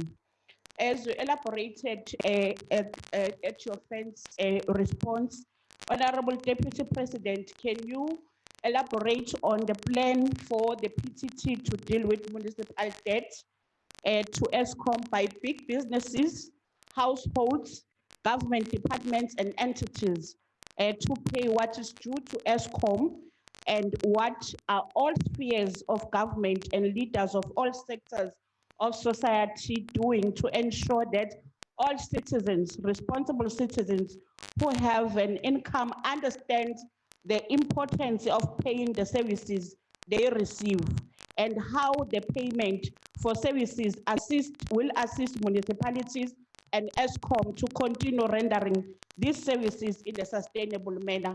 Deputy Speaker, thank you. Thank you very much. Honorable Member, please help us. I did hear you talk about a political task team. Now, and then later you say PTT. Now, we do want people to hear what we are saying, that we are still talking about the same thing. So I'm requesting you in future not to do what you did. That's all I'm saying. Okay. The Deputy President heard you because he works where they speak that kind of language you are speaking. Deputy President? Yeah, thank you very much, Honorable Deputy Speaker. You're correct. I've heard exactly what the member is trying to convey. Now, we have done a bit of work in the political task team, which I'm happy of. I'm happy of the progress we have made. We've moved insofar as all our public institutions are concerned. Government departments have moved a step forward, just one step. Municipalities have moved, though grappling, some difficult. To date, we have recorded almost just above 4 billion money that is coming from the public sector that goes into ESCOM. Now, ESCOM is then dealing with individual businesses that are not paying, because it's within the powers of ESCOM to deal with those without our interference. ESCOM is also dealing, in some cases, with certain municipalities that are defaulting. And at times, municipalities will then cry and request our interventions. But it must be made clear that our intervention, whatever cry that municipalities might cry, we are here to support ESCOM to recover money. We are not going to be really lenient to municipalities. Municipalities must know that they must pay. And we are not lenient to government departments that owe municipalities. They must pay. And finally, municipalities must pay ESCOM, so that we increase the sustainability of this power utility and help the entire country so that we can grow economically. Thank you very much. Thank you, Deputy President. The next question is asked by Honorable Kachalia. We're witness to crippling debt compounded by eye-watering losses and a never-ending search for bailouts for ESCOM. Now the ANC wants to access the combined surplus of 225 billion rand sitting in the Unemployment and Compensation Fund. In parallel, the DP should note that Minister Mboweni is again pursuing the PIC. You're a lucky man. Despite misgivings from the ANC's tripartite alliance, whose pockets would be affected by the use of government pension funds. Given that the Unemployment and Compensation Fund's healthy surplus was amassed by prudent investment in private sector listed companies, what assurances can be given that these funds, so desperately sought to augment bailouts, will not be squandered, as was the case historically? And what structural changes vis-à-vis labor, bloated e-ban salaries, and transparent procurement are envisaged to mollify investors and affected parties? Thank you. Deputy President. Thank you very much, Honorable Deputy Speaker. With regards to the amount of money that is owed by ESCOM, you'll remember that, Honorable Deputy Speaker, we have voted some amount of money to support ESCOM as government. And as this House, we have passed that bill. And currently, as we're speaking, we are supporting ESCOM. And the money that is coming to support ESCOM, it's entirely going to the servicing of the debt of the 480 billion. Of course, they've got an issue with the interest. Now, the problem then is compounded by municipalities that are not paying, citizens that are not paying, and hence ESCOM experiencing a loss of 20.5 billion. It's important to encourage people to pay so that we minimize that loss. In terms of settling this debt, of course, government is looking at different options. Eskom is looking at different options. I am saying I attended one meeting with the PIC where they were discussing this Eskom debt. And that meeting was not really indicating whether PIC is really favorable to assisting or converting the amount that Eskom is owing to the PIC, converting it into equity. That was not discussed. So we will allow that process to proceed if it does proceed, but we are looking at different options. As the political task team, our mandate is to try and assist Eskom to run efficiently, because with the amount of energy that we're generating and we're selling, Eskom can sustain itself. The only problem is the debt, and we seem to be stabilizing going forward.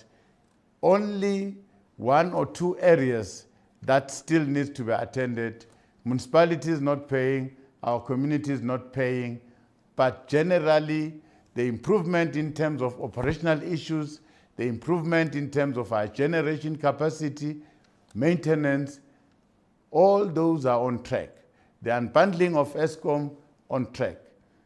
We seem to be battling with a few items on the table, but we can safely say Eskom is on the right track. Thank you very much. Thank you, Honorable President. Honorable Mautwe. Thank you very much, Deputy Speaker. Deputy President, you can't say to us that Eskom is on the right track. The situation at Eskom is perhaps the greatest risk to the survival of this country. And you need to have the right kind of people at the helm of Eskom and the right kind of policies. We're talking today, Deputy President, you just said it now, that Eskom recorded 20.5 billion rand loss for this past financial year. Eskom is sitting at 71% of gearing, which simply means that they are unable to survive without the assistance from government. The situation will become even worse if they are unable to collect revenue and the interest rates shoot up. You do know that they will then be declared bankrupt. But even worse, Deputy President, is that this same leadership that is leading Eskom is projecting losses of about 26.2 billion rand in the next financial year, despite the confirmed government support of 56 billion rand. So, Deputy President, despite evidence pointing to the incompetence, nepotism, and corruption, do you still have confidence in the present leadership of Eskom to lead the entity out of its financial and functional problems? And why is Eskom persisting with the power purchase agreements with independent power producers, despite mounting evidence that these agreements are a drain on Eskom's financial health? I thank you, Deputy Speaker. Yeah, when you are telling me time, people have been speaking here for 5 minutes. You have not been saying anything. Honorable member, you are out of order. You are out of order yourself.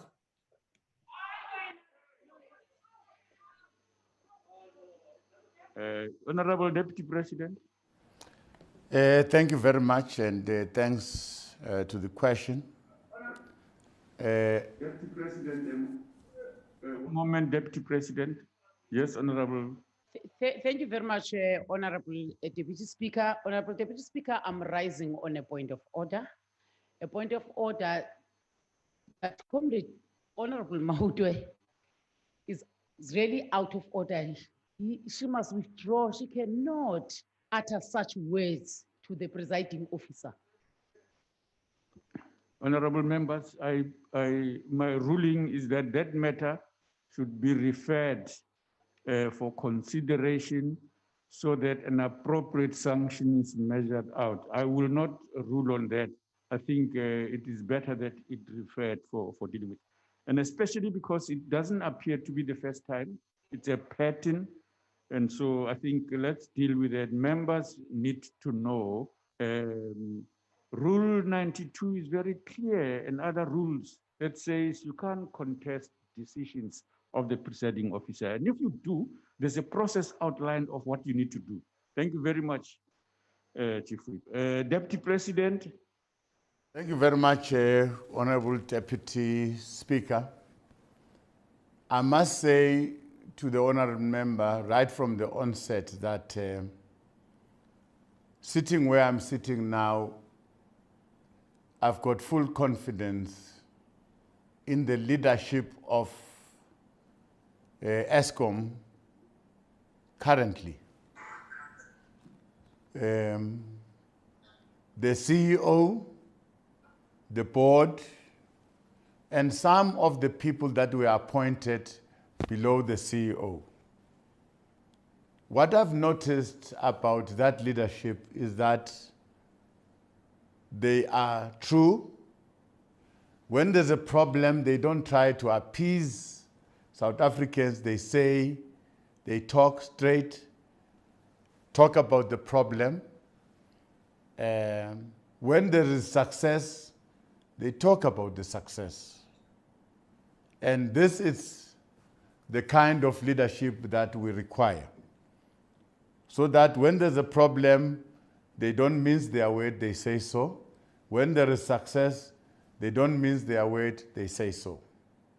So far, honorable member must know that when this leadership was appointed to the utility, already there were problems. The biggest problem was the debt level, which we're still grappling with. But on top of the debt level, the maintenance problem, the continuous load shedding that has been abated now. When they were appointed, there was continuous load shedding. They've improved the maintenance of our plants. We must give it to them.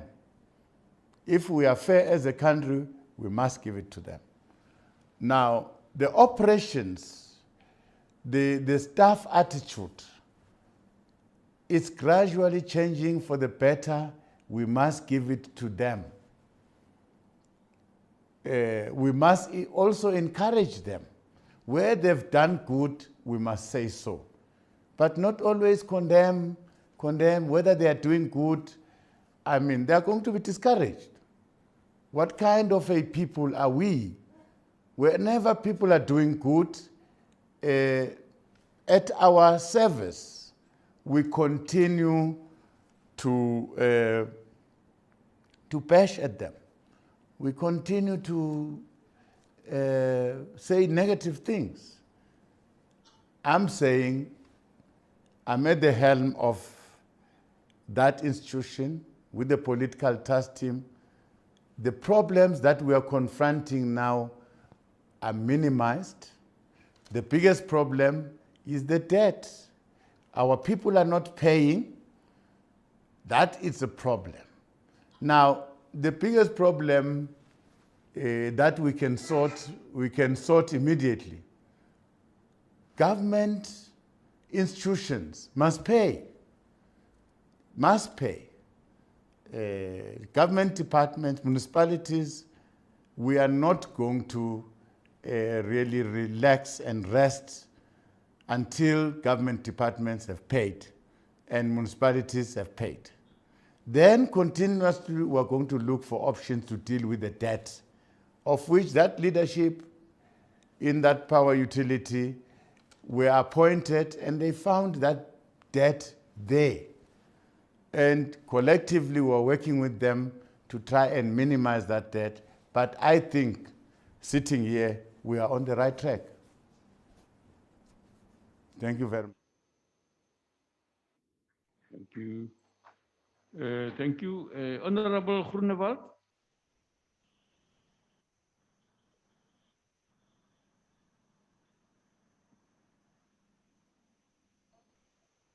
Thank you, Deputy Speaker. Speaker, it is common cause that the Section 139 intervention in Maluja Oppervang failed. The residents are still suffering due to a complete lack of service delivery and outstanding debt to creditors and is still skyrocketing.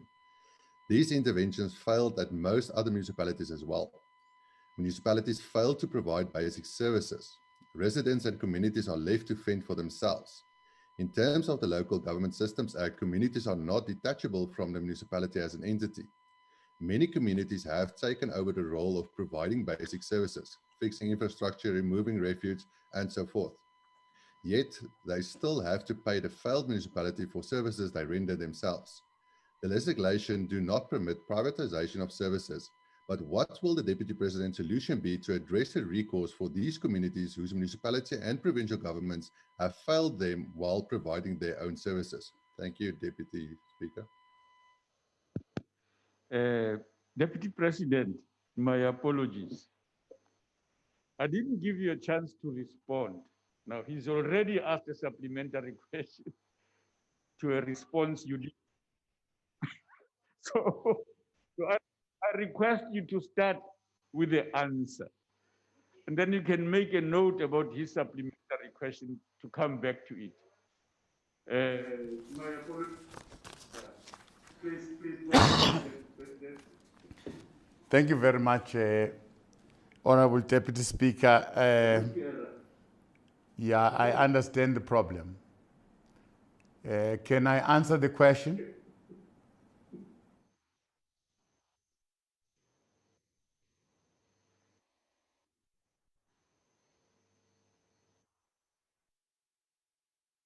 Yes, please. Yes, please. Go ahead.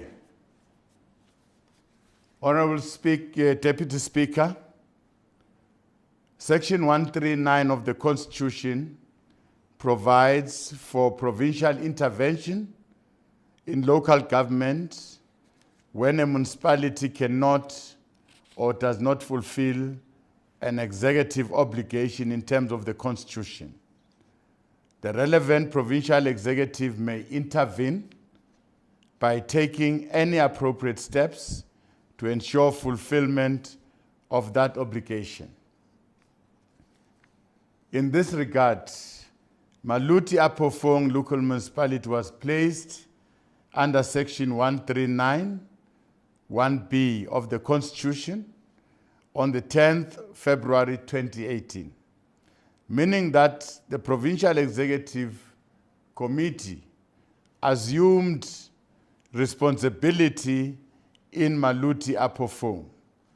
This was necessary to maintain essential services, restore finances to a sound footing, and establish minimum standards for rendering of services.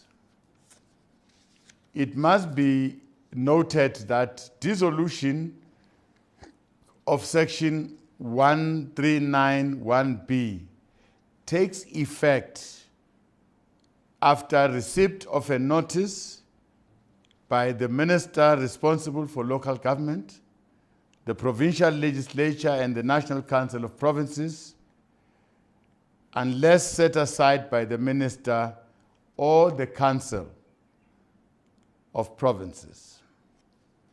In this case of Maluti Apofong local municipality, the decision to revoke Section 139 was a collective decision of all the parties involved. We wish to remind ourselves of the reasons why there was an intervention in this municipality. According to the closeout report, Honorable Deputy Speaker, by the administrator then, matters of concern in the municipality were the rising debt of Eskom to Eskom, non-payment of third parties covering pensions and medical aid, political instability in the municipality, poor or non-existent service delivery to residents, poor financial management, allegations of fraud and corruptions, institutional instability, labor instability, non-compliance of corporate governance prescripts by Maluti-Apofong water. The reasons provided for the revoking of Section 1391B were that the municipality was now stable enough to run its own affairs following the election of the council, which included the election of the executive mayor, a speaker, and the chief whip. Council structures of governance were elected, and meetings were now taking place on a regular basis, unlike the earlier situation of 2018, where council did not sit for 8 months. Furthermore, the senior positions of municipal manager and chief financial officer had also been filled to bolster institutional capacity and sound financial management of the municipality. In the closeout report of the administrator and motivation provided for revocation, the province committed to develop post-intervention support package for the municipality aimed at strengthening its capacity to manage its own affairs, exercise its powers, and perform its functions in line with Section 154 of the Constitution. What is not in doubt is that even with these measures, the municipality continues to struggle in fulfilling its obligation to the people. The facts on the ground suggest that service delivery gaps have not been addressed. This point is further made by the administrator in his closeout report, wherein he flags risk facing the municipality, which include regular interruptions in the delivery of potable water, cash flow management, and financial sustainability, political interference in the administration, as well as a number of pending legal actions. The question we should therefore ask ourselves here today is why we have decided, we have agreed to the lifting of the intervention at the time, given the persistent challenges faced by the municipality and in its ability to deliver basic services. It is evident that despite the Maluti-Apofong local municipality having provided with the necessary resources, it is still unable on its own to effectively and efficiently provide the basic services such as water, sanitation, and electricity. It is therefore our submission, Honorable Deputy Speaker, that in hindsight, Section 1391B may have been prematurely revoked. The current and recurring challenges on us to intervene immediately to provide the necessary support to the municipality so that it meets its constitutional obligation to the people is more than urgent. That is what we plan to do. Earlier this month, we made an undertaking to visit Maluti-Apofong municipality and ensure that the people of Qwaqwa receive water and electricity. This remains our commitment in this regard, and we are pleased to report that a technical team comprising of national government departments, the Free State Office of the Premier, Provincial COGTA, had begun work in this regard. We have also committed through the ESCOM political task team, will intervene in the impasse between ESCOM and the municipality to ensure that there is support to the municipality to be able to collect revenue and pay their creditors. To this end, tomorrow on the 27th, of November, together with the Minister of Public Enterprise, the Deputy Minister of Cocktail, the Free State Premier, the CEO of ESCOM, as well as the leadership of Maluta Pofong local municipality, will be meeting to find a solution to these immediate challenges that led to the disruption of electricity supply and lack of water. Indeed, residents of Kwakwa, Harrismith, Kesdale deserve better, and they deserve to be treated with dignity and respect. It is, after all, what we have promised them as leaders who have been elected by them. Thank you very much, Honorable. Thank you. Thank you. Thank you, Deputy President. Honorable, go to the second question. Honorable Hadebe. Deputy Speaker. Yes, sir. Deputy Speaker, I did raise a question to the Deputy President that wasn't answered then. He only responded then to the first one. So if you will allow me, can I adjust my question and re-ask it to the Deputy President? No. Oh, don't rule on my behalf, please. I'm still here, by the way. I'm still here. Honorable member, summarize it, please. I realize that. You're right. Yeah. Go ahead. Thank you, Deputy Speaker. Deputy Speaker, I listened what the Deputy President said, but he must also understand the frustration of communities that's paying for services and not receiving it. It's more than a year, and only now are the role players coming together. So the question stands, the legislation do not permit privatization of services. But what will the Deputy President's solution be to address a recourse for these communities whose municipalities and provincial governments has failed while providing their own services? Thank you, Deputy Speaker.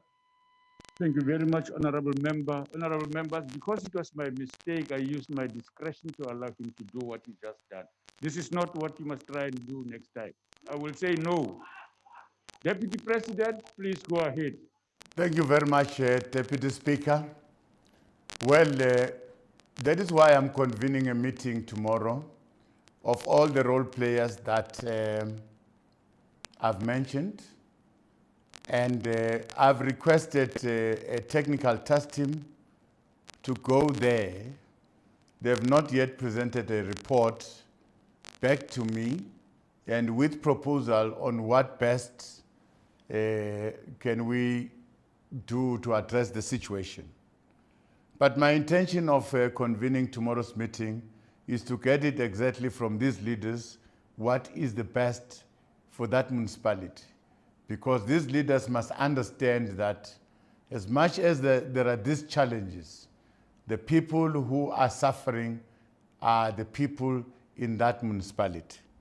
So we are accepting the fault of prematurely revoking the Section 139, having not really resolved all the issues. That is why we are going back now to assess and what best we can try and assist the situation. So I'm going to really try my best to try, and with the available leadership, to try and resolve the situation in order for these people in this municipality to receive their services. We must apologize to those who are paying for services that they are not receiving. We're encouraging our people to pay for services. Some people in this municipality are paying for services on a monthly basis, but they are receiving disrupted services, at times no services at all. Thank you very much. Thank you, Deputy President. Honorable Hadebe. Thank you, Honorable Deputy Speaker. Honorable the Deputy President, mindful of the fact that Section 139, its provincial intervention in local government. However, on the 23rd of August 2019, national government took over the intervention in Maluti Apofong. And again, on the 1st of April 2020, another provincial intervention was appointed. There has been inconsistencies in the application and implementation of Section 139 by provincial executives, Maluti Apofong being a classical example of this. My question, therefore, Deputy President, how far is the process of promulgating the national legislation to regulate the implementation of Section 139, which will entail the duration of the intervention and steps to be taken or considered when invoking Section 139? And can this be addressed expeditiously since the situation is dire in our municipalities? I thank you.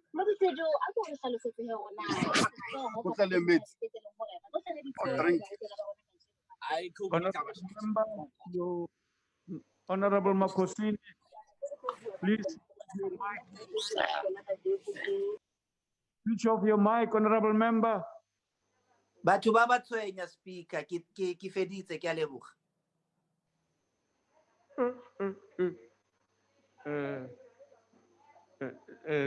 Deputy President, please go on. Thank you, Honorable Deputy Speaker, and thanks to the question. Yes, I agree that there might be inconsistencies in this regard in the application of the Act. That is why we are admitting that we might have prematurely lifted the intervention. But whether we've done our best in the intervention, that is another question that we must look at, that I'm going to get a response from all those that we have requested to go there. In terms of the duration, according to the Constitution,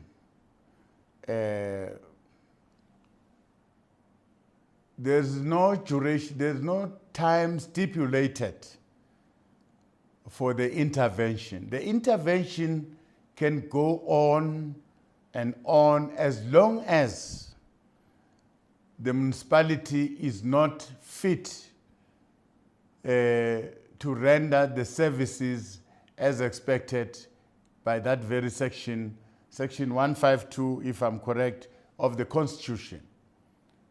Now, we can only lift the intervention when we are of the opinion that the municipality is now capable. The municipality has regained its capability and capacity to render the services as expected by the Constitution. In this regard, I don't think that was the case. We might have lifted the intervention at a point where the municipality have not reached a point where it can render the services as expected by the Constitution. Thank you very much. Thank you, Honorable Brink. Thank you, Deputy Speaker. Maluti Apofong is one of those municipalities that owe a great deal of debt to Eskom and struggles to pay. As at the 31st of July, the total municipal debt to Eskom amounted to 43.9 billion rand, of which 30.9 billion was overdue. Now, the Deputy President has referred to the tougher credit action taken by Eskom, including the attachment of assets, but that will have severe effects on service delivery. There was an interministerial task team who looked at the issue of municipal debt to Eskom and other bulk service providers that expired at the end of the last parliament. That task now seems to fall to the Deputy President's task team. My question is in respect of improving the payment rate of municipalities to Eskom, especially those municipalities that owe more than $1 billion in overdue debt. What successes achieved by this government can the Deputy President point to? Thank you. Deputy President. Thank you very much. I think since the political task team has been appointed, we have made reasonable progress, not to our satisfaction. Like I said, out of all the amount that is owed by public entities, in this case, I mean your municipalities, your government departments, money that is owed to ESCOM, only slightly above 4 billion rand has been paid since we're trying to push government departments to pay.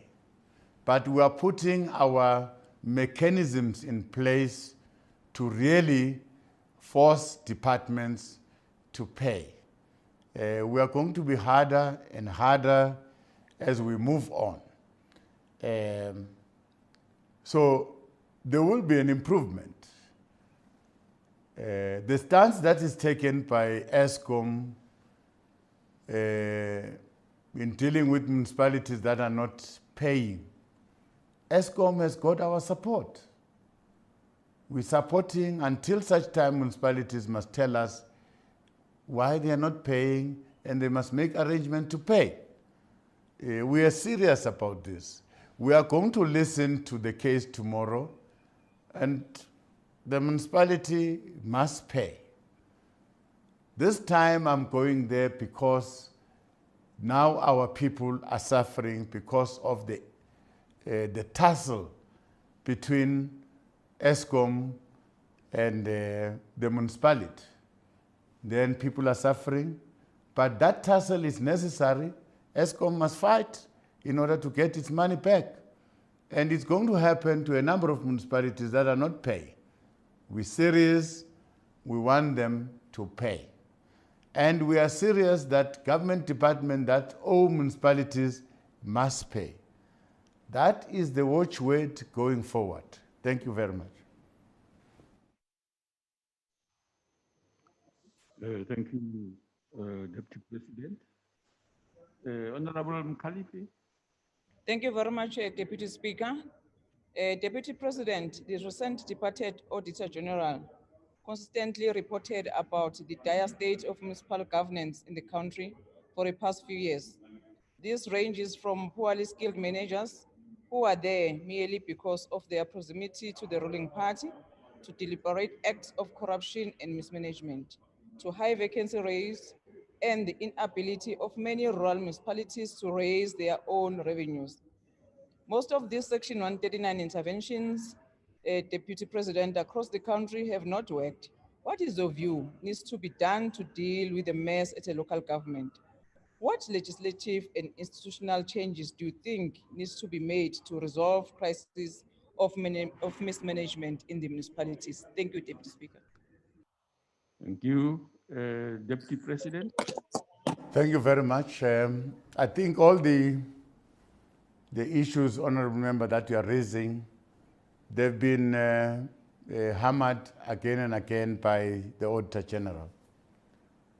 The biggest issue in our local government space, though we must not classify all the municipalities as failures, there are some municipalities that are an epitome of success. They are doing very well. They are getting clean audit year in, year out.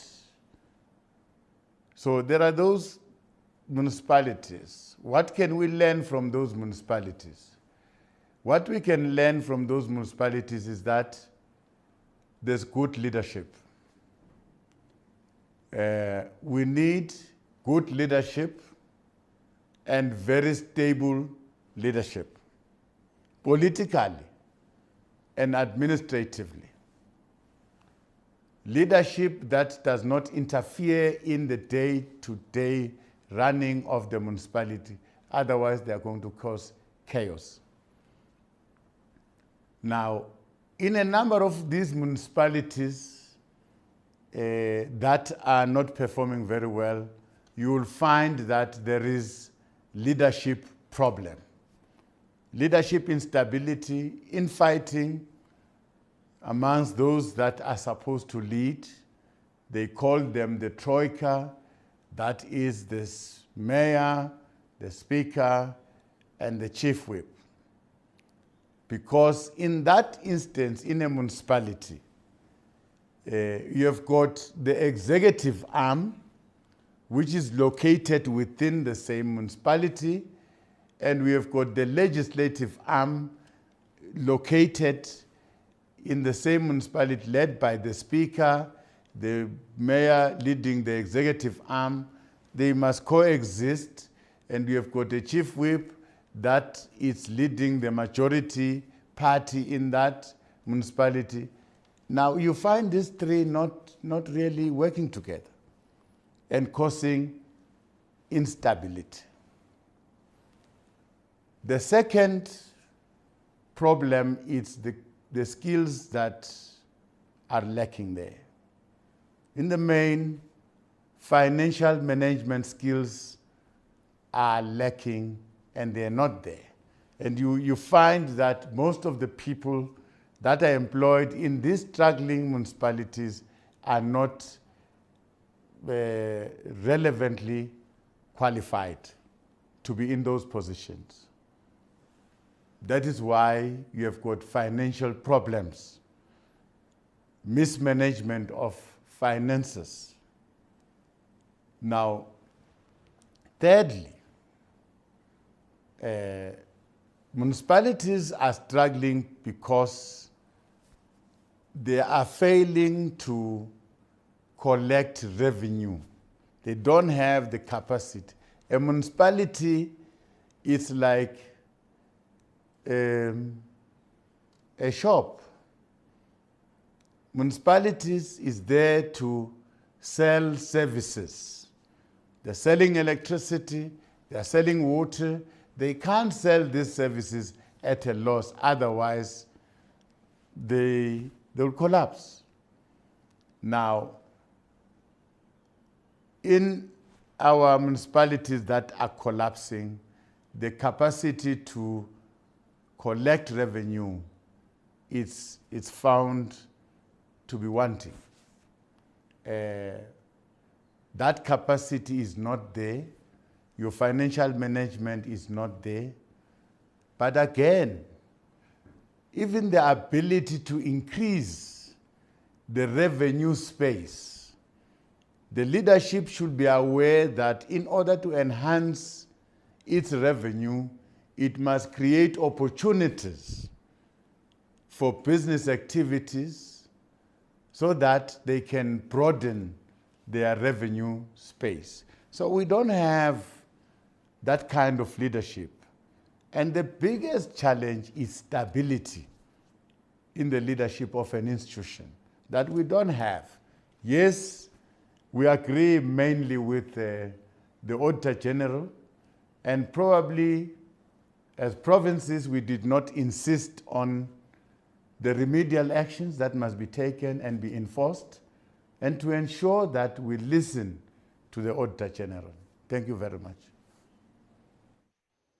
Thank you. The next question, and which is the last question, is asked by Honorable B. Swartz.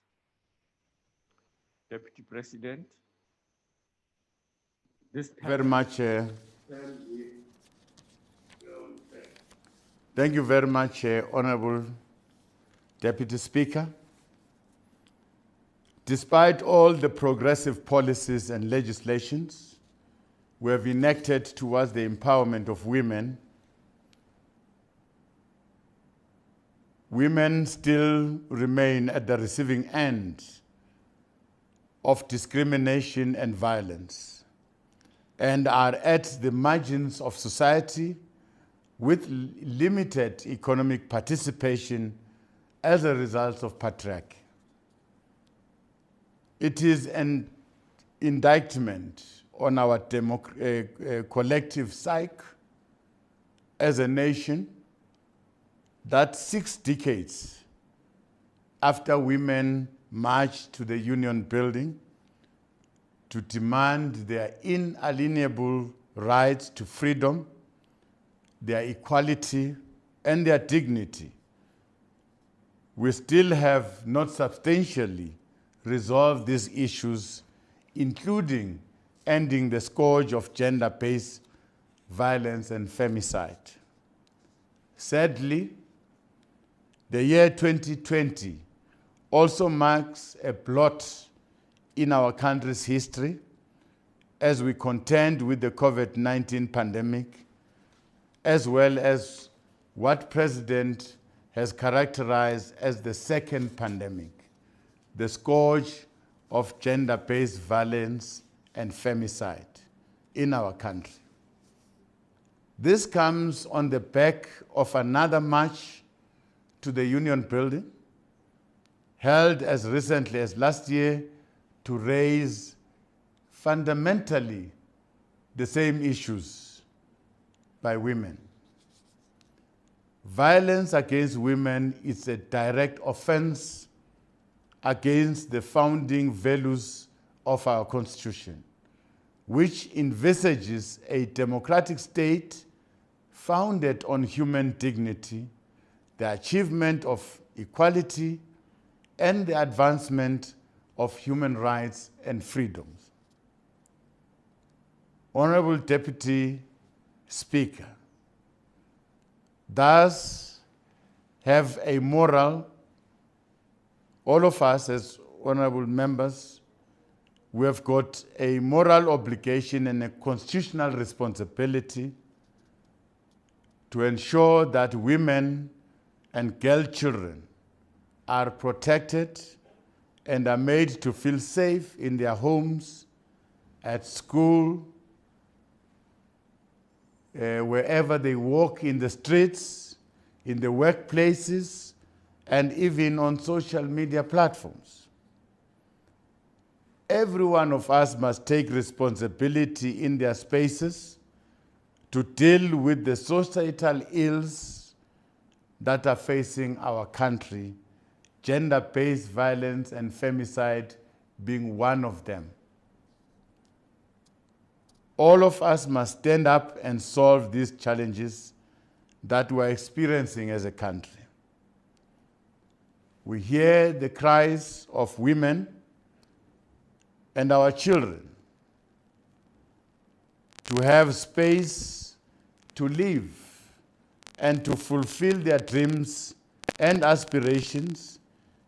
And therefore, as a society, it is incumbent upon all of us to make that possible.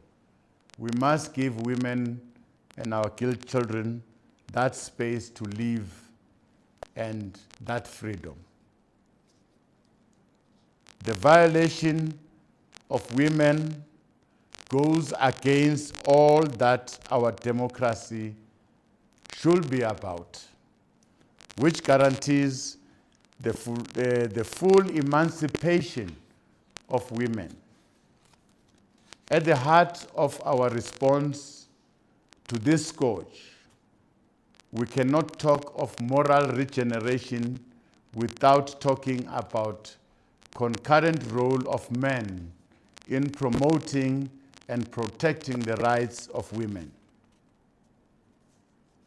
Honorable Deputy Speaker, in leading government's response, the President launched the National Strategic Plan on Gender-Based Violence and Femicide in April this year, which outlines targeted intervention and measures in terms of the following areas: urgently responding to victims and survivors of gender-based violence, broadening access to justice for survivors, change social norms and behavior, strengthening and promote accountability and the creation of economic opportunities for women who are vulnerable.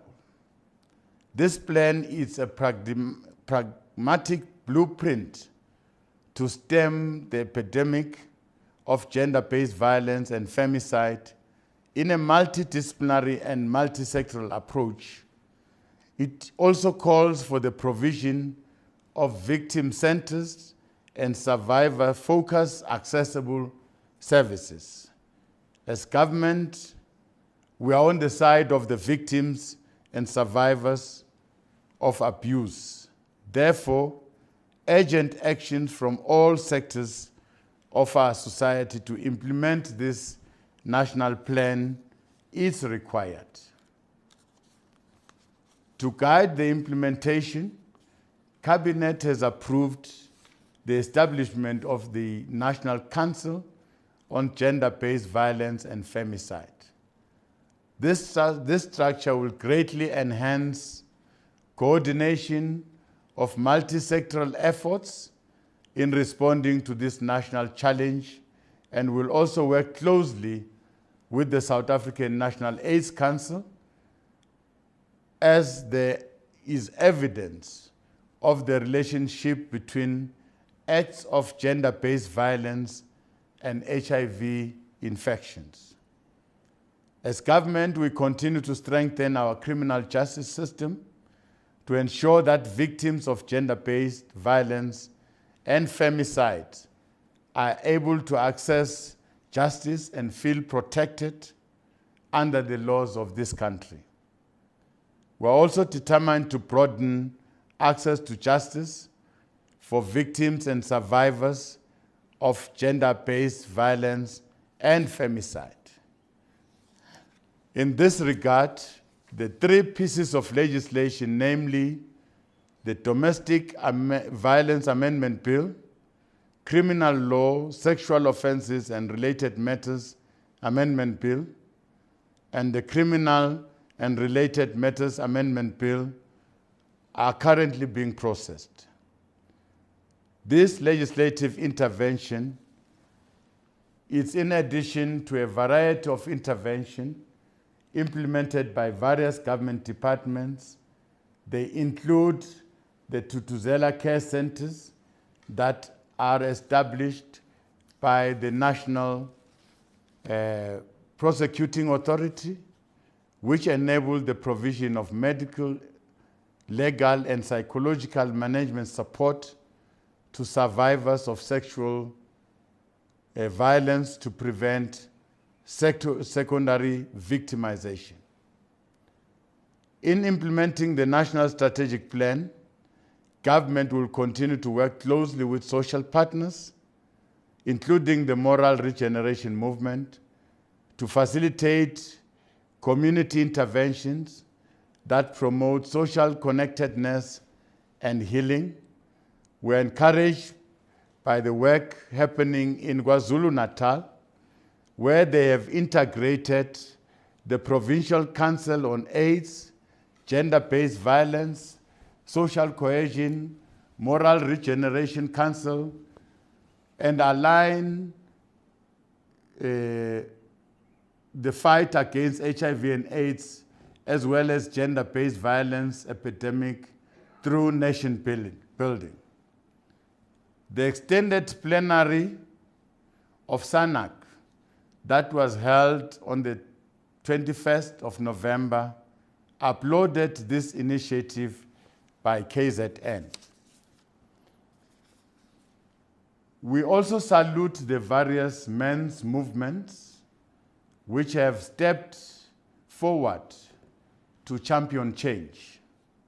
The recent men's parliament which took place in this house, calling for institutionalizing a responsive men's movement to end gender-based violence in particular, and all forms of violence in general, heralds an important strides in our collective response in mobilizing the broader society towards building a cohesive, sound,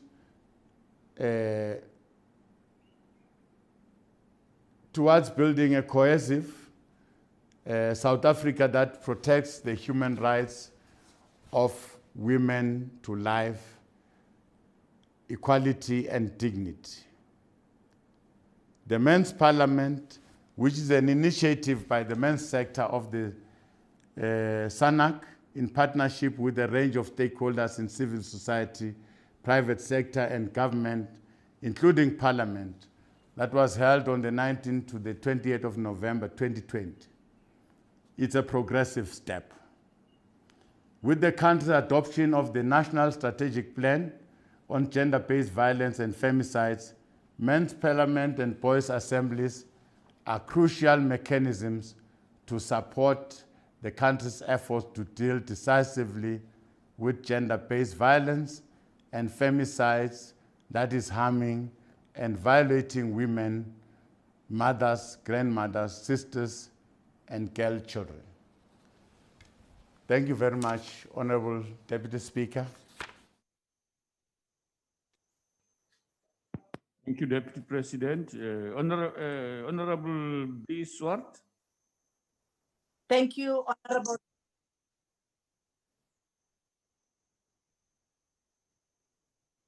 Yes, Honorable Deputy President. 5 minutes of your time just to pay my tax. Please do. The revenue services want it big time. Okay. Honorable members, take a 5 minutes comfort break.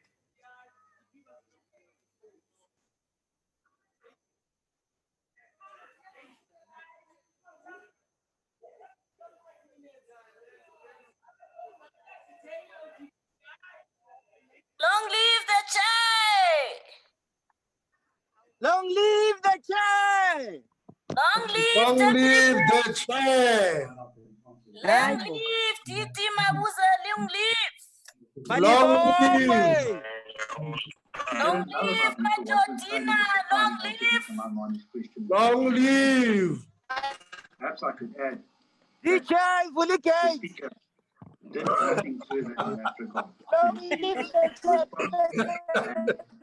was the end of the matter as far as she was concerned. Long live the chair! Long live Natalie Chisa, long live! 6 what she calls DJ Vulikate!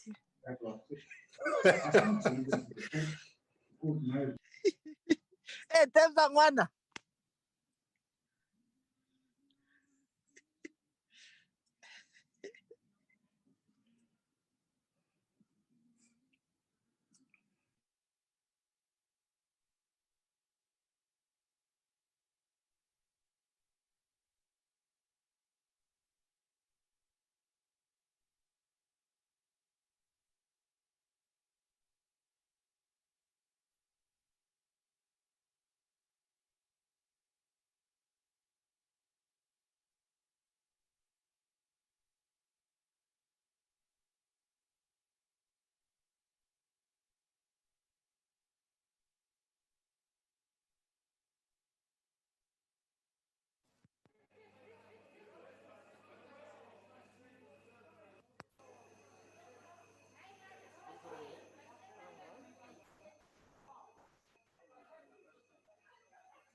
Welcome, DP. welcome. Order, DP. DP, we are still in charge. Just give us 1 more minute. We'll allow you to speak. We do appreciate the taxes you have paid.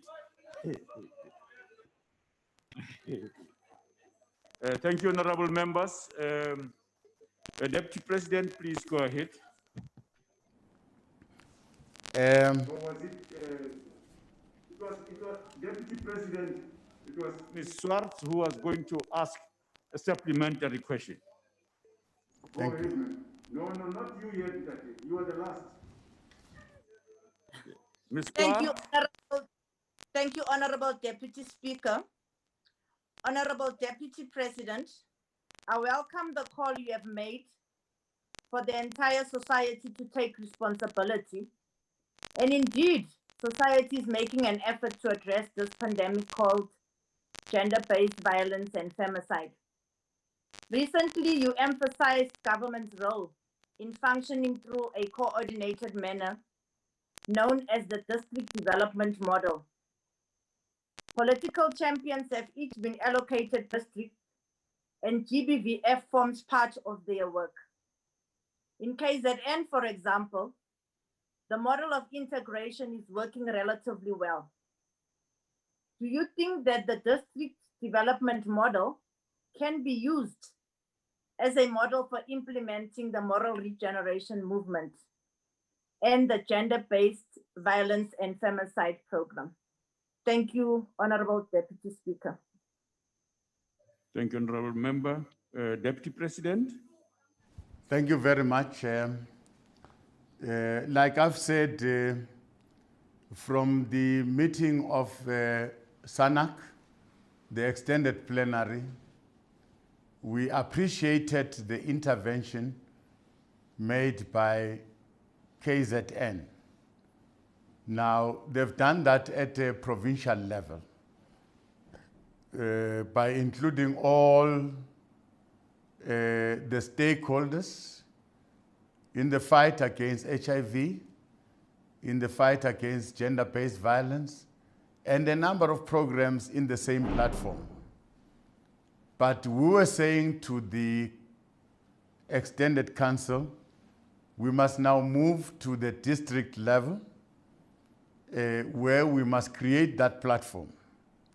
So the Council for Gender-Based Violence and Femicide that is going to be appointed must find its expression at a district level, and it must work together with the AIDS councils, with a number of programs at that level, so that we coordinate our collective response as a country to fighting all these social ills, including gender-based violence, moral regeneration. We are going to work with men, we are going to work with boys at a district level, so that collectively, all these stakeholders must work together to deal with these social ills. Thank you very much. Thank you, Deputy President. Honorable Sharif. Thank you very much, Deputy Speaker. Deputy President, with so much talk of morality and the ANC continuously attempting to claim the ethical and moral high ground, to no avail. In fact, it is absolutely tragic to watch as the ANC consistently shows its hypocrisy. GBV is not a game that the ANC can play around with.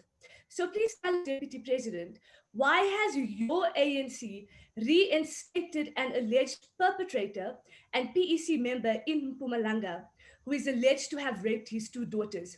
Noting the reinstatement has led to the relaxation of his bail conditions.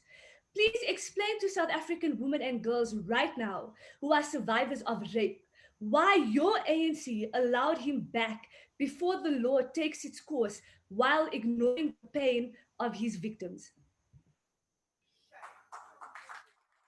Deputy President. Thank you very much, Honourable Member.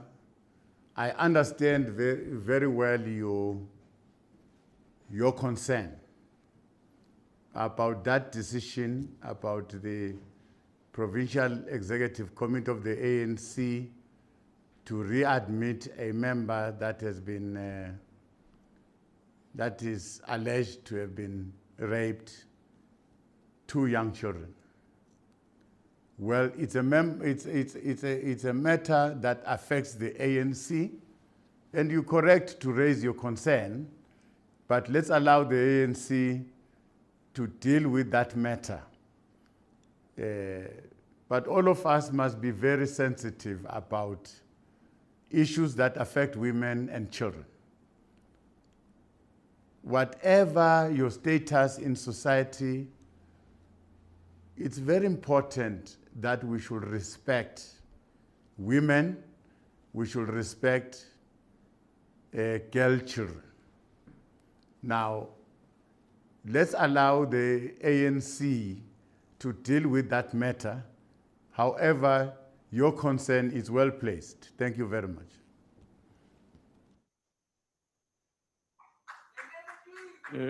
Honorable Dana. Thank you, Deputy Speaker. Deputy President, with all due respect, that answer was not good enough.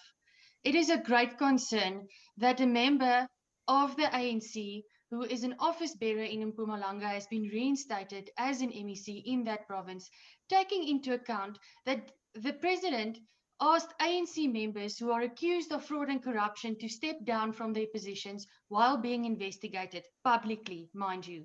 Should that not be more so for office bearers of the ANC accused of GBV? Thank you, Deputy Speaker. Deputy President, thanks, Honourable Member. Thank you very much, Deputy Speaker and Honourable Member. Thank you for the same question, emphasizing on the same spot. And I understand really the concern coming from women. The decision by that PEC, it's a concern to everyone.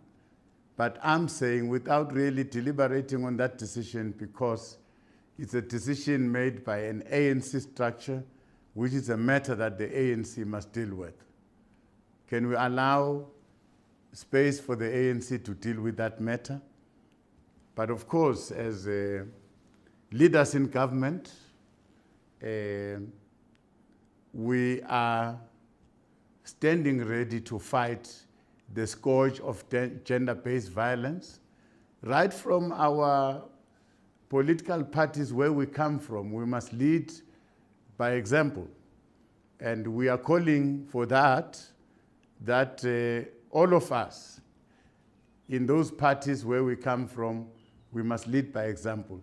Therefore, that is why I'm saying your concern as members of this House about that decision of the ANC, it's well placed, and it's for the ANC to deal with that problem. Thank you very much.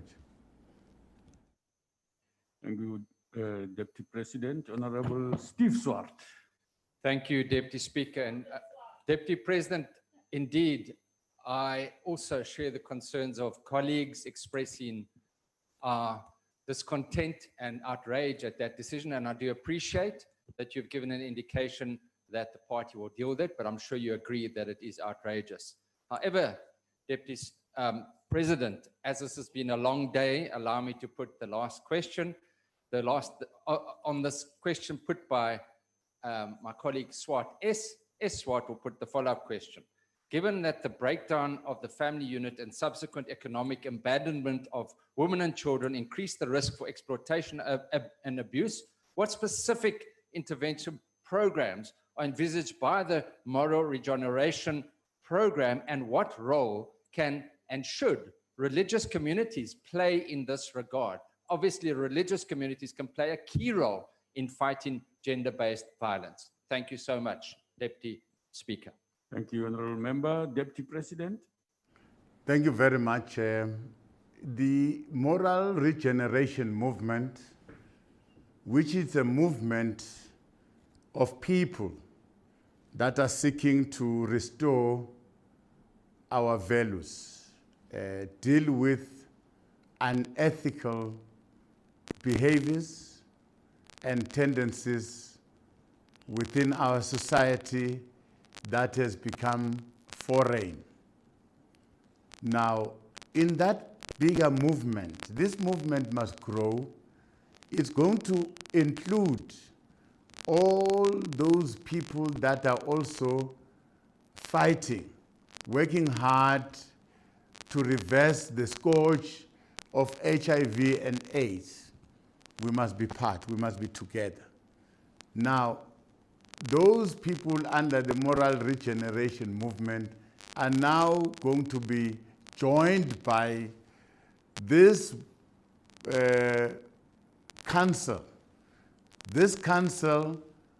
on gender-based violence that is constituted by labor, by civil society, by business, by government. All of us, we are now forming this big movement that is there to fight these social ills. Now, it is also the responsibility of government to try and restore the family as a basic unit of society. Remember, some of these children are growing in an environment that you cannot call it a family. Remember, some of these children don't have families. Some of these children are growing up in informal settlements. Some of these people don't have the desired services that must be provided to them. So it must be a very comprehensive approach towards fighting these societal ills that are bedeviling our society. So I welcome the other structures like your Council on Gender-Based Violence, like your Council on HIV and AIDS, like civil society, like business, all of us, let's stand up and fight gender-based violence. But above all, let us request families to try and restore family values. Let's request fathers to be fathers in their homes. Let's request mothers to be mothers in their home. Let us look after our children. Now, that is why we are talking directly to men. Men have organized themselves into this men's movement, trying to really sensitize men about the role that they must play in society. Now, after that, people felt, no, not men alone. We must also target young boys. So there are movements of young boys. They've been to legislatures. They've been given an opportunity to speak. So I see a society that is gradually standing up, getting ready to fight these pandemics that are confronting our society. Thank you very much.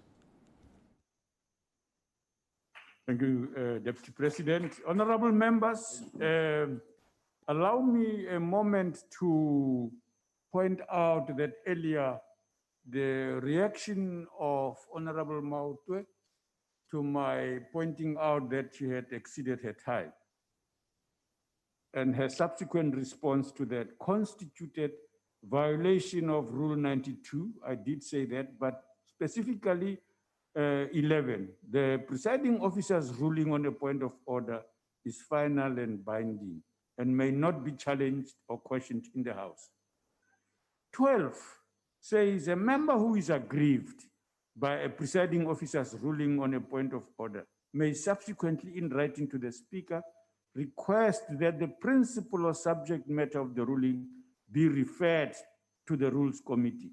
B, The Rules Committee may deal with the referral in terms of paragraph A as it deems fit, provided that it must confine itself to the principle underlying or subject matter of the ruling concerned and may not in any manner consider the specific ruling which is final and binding. Honorable members, some of you might be thinking this is a blinding glimpses of the obvious. Indeed, that is correct. But it is appropriate that we read it out because sometimes an impression is given that we make rulings here arbitrarily, including the transparent, incorrect assertion, for example, that some members spoke for 5 minutes. It couldn't have happened. Not a single member spoke close to 1 minute in the first place. Here, no one exceeded their time that much in the first place. And this is why I thought it must be referred to, because it's not the first time. There are other members who have done the same thing, challenged the rulings, like the Speaker's ruling was challenged earlier yesterday, and so on. So we need to restate these rules in this manner. I hope that we will come. So we appreciate members. We've now come to the end of the day, and this concludes our sitting. And enjoy whatever remains of the evening. Take care and stay safe, honorable members. Thanks. Thank you, President.